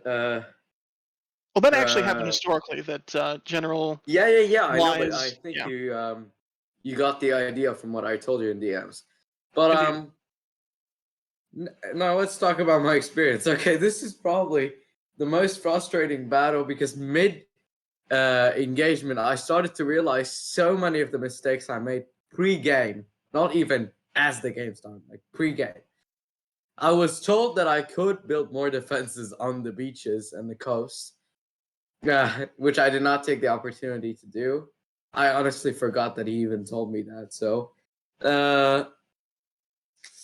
essentially, I was at the Northern Redoubt. I started the Northern Redoubt. I heard of a landing at Fort Bartow mid game.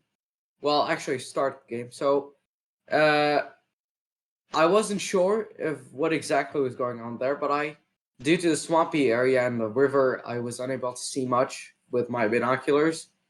By the way, I always ask for POVs from binoculars. I mean, should be useful.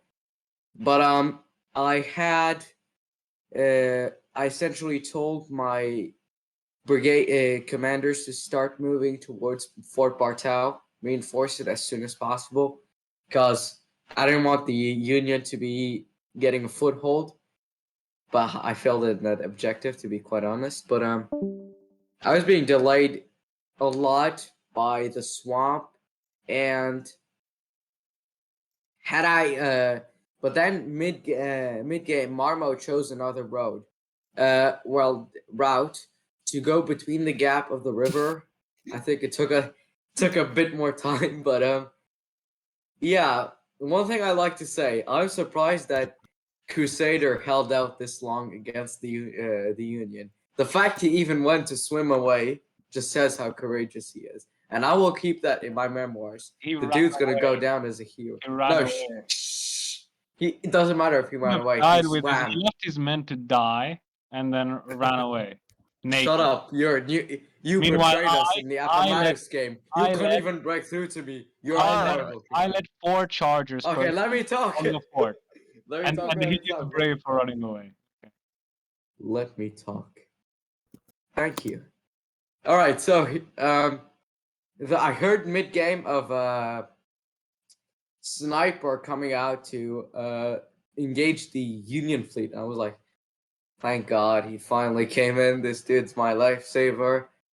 Then I overestimated him, but I think he did very well in this game, and he really did well.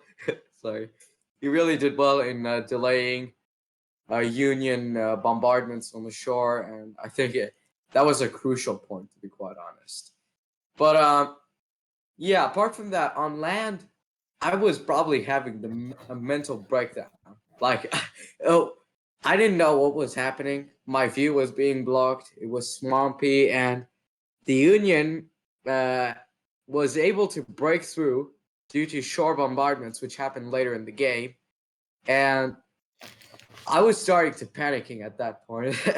When we were reaching the end point of the game, just before they actually pulled us into GC, I was telling Marmo that we should withdraw at this point. And then they just pulled us into the VC, telling us the game was over and everything. But honestly, this game was probably the most frustrating I've done so far, apart from the Appomattox game, Calf Great Gold. But I think it was very fun. I think I honestly appreciate how much effort our players did put, and they really did well, especially Bartow. I'm gonna write you in my memoirs. You did really good. I don't know where you learned to swim, but really good, man.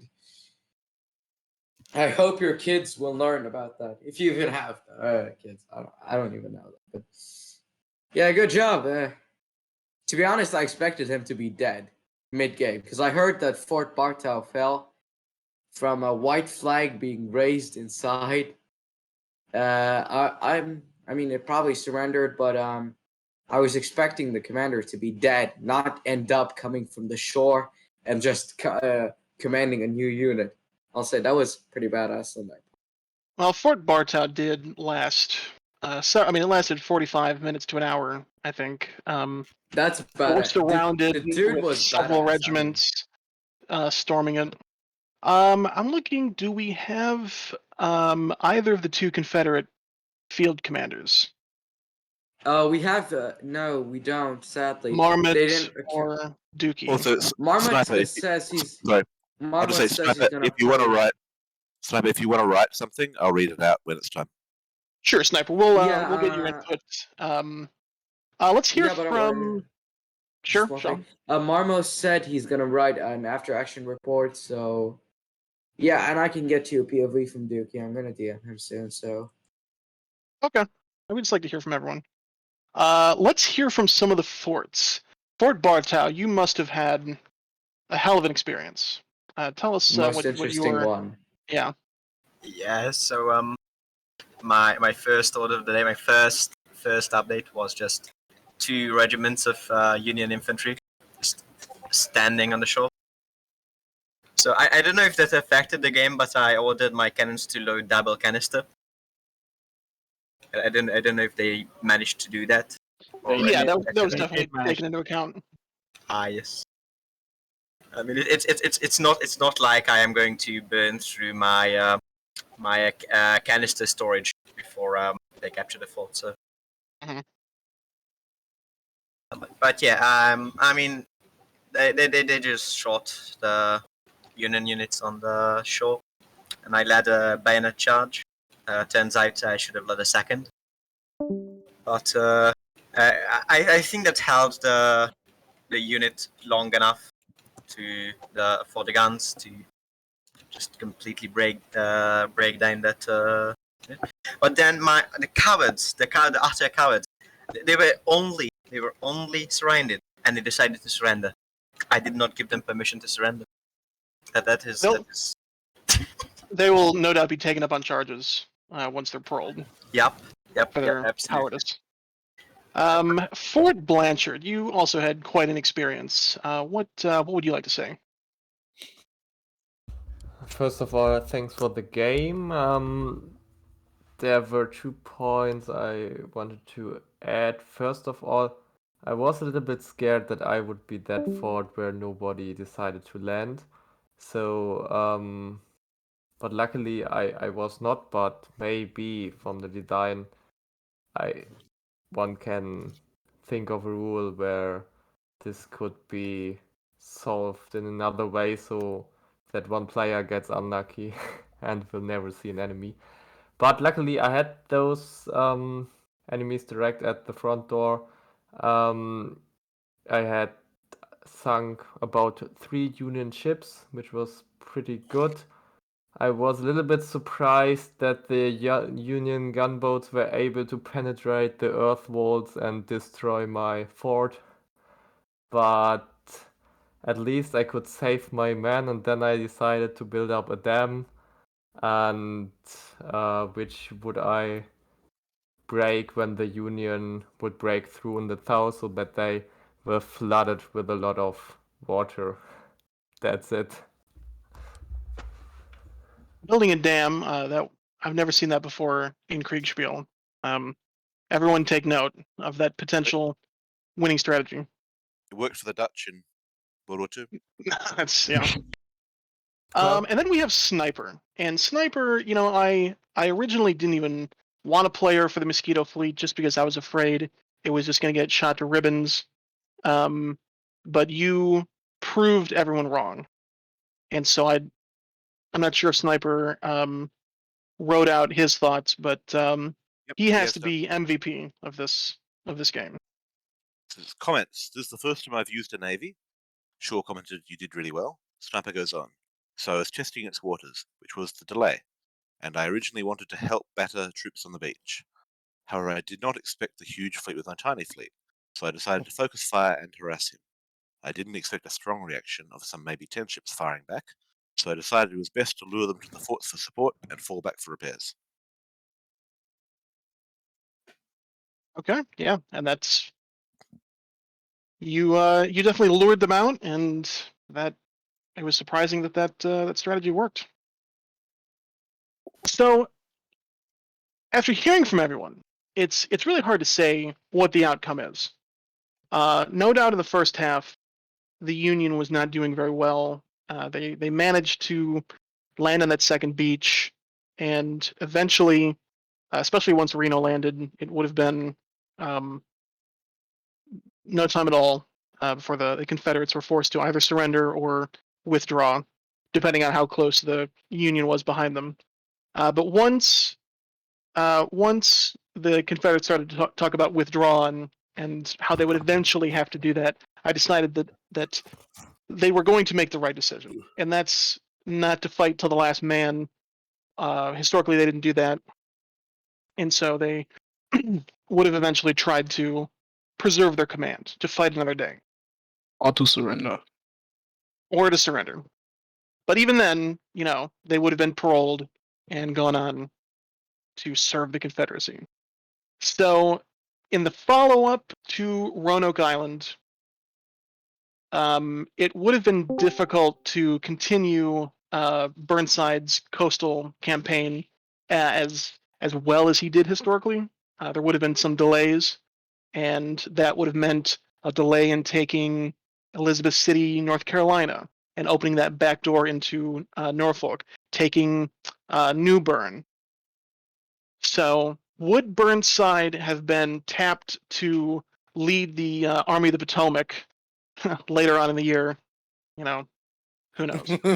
But I think that both commanders did some things that were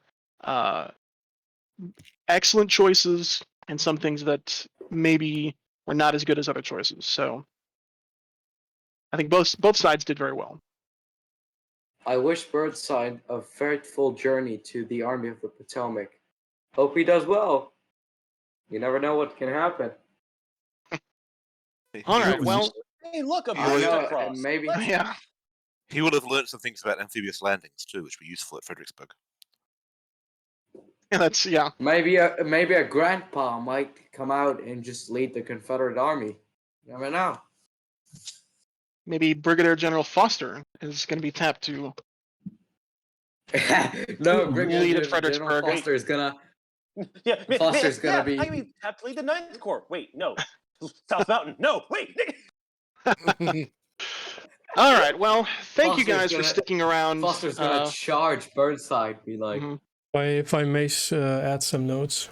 Oh yes, certainly. So it was very interesting to be sort of the observer today and talk to the players, and I mean having the view of the umpire table and getting their impressions of their perceived reality is always interesting, as we know. There were a few things I was wondering about. It was firstly the sort of head-on attack on Bardo. We already talked about why that happened. But then also the fact that, how long the 4 actually held out, and that Park was able to push back then the counterattack. Very well fought there. I think the one issue with the Union plan, so to say, was from my point of view that there was no diversionary attack to pull away potential mobile enemy forces. So, I mean, this attack on Bardo could have been one, and then maybe land the remaining 2 brigades further to the south, potentially to attack this fort over here from the flanks, from here, and then push up the road and then converge on this position. Same with the sort of the Confederates not having a reserve available anymore. I mean, they were sort of pressed into using their forces they had, and with the Union gunboats blasting away here at the shore, they were pushed back. But yeah, they and we talked about that before, just the turn before the game was called, that there was no reserve to sort of cover their retreat now that they are sort of grinded down and need to give way to at least to the 1st Brigade here pushing on. I don't know about the shape of the 3rd Brigade, probably not in the best shape to continue any pursuit. Maybe, I don't know, with 1 or 2 regiments potentially, but that's about it. Do another charge. Yeah, so that's just a few thoughts for the commanders. Think about how to pull away forces from the enemy, if they have any, or you assume they have any mobile forces. Lure them somewhere where you don't plan to deliver the main fight, and keep some sort of reserves to be able to react. Probably a bit hard in this scenario with so few troops, but yeah, you should have at least 1 regiment or whatnot to be able to cover a fighting retreat. Thank you. Also, one question: will you do another scenario like that like continues with the same troops? I might do that. I was just thinking about that. Elizabeth City, probably not, because that was a naval thing, but New Bern, certainly. I don't have any Open Saturday's plan, but maybe we can get together and Since you do a follow-up. Since you could carry the units to the next battle, Oh yeah, oh definitely. which would be interesting. There were the Confederate commander had gotten a report from Elizabeth City saying that if he could hold out until the 9th, he would get 2 additional regiments. So yeah, I mean, there are a lot of other things to be done in this campaign. So yeah, if other people are interested in that, then we could do that. Yeah, I would be interested. Yeah, me too. Yeah, maybe. All right, so well, we'll see who's interested and then go from there. I am interested in hearing how you guys thought I did. Not the other umpires, but this being my first, I'm always open to criticism. Not publicly, because then I'll cry. But certainly, shoot me a message. I promise, if you tell me this was the worst game ever, I will not take that bad. So definitely tell me what you thought, and thank you guys for playing. Yep. Hey, All thanks right. for hosting. Oh, Good game. thanks for umpiring. Yeah. Thank you very much, Brian. Thanks for building setting this Thank up. you yeah. guys. Thank you.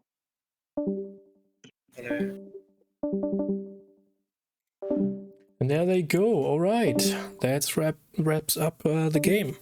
So very interesting, although not that much again happened, but I think that's fair enough, given the scenario. So developed completely different to what I would have expected at this point here. Also this point, I mean, with the naval support, of course, this brigade can stand there in the open, but anyways, they sort of forced the landing and lost basically a brigade, which is no longer combat effective for the continuation of the project, or the campaign rather.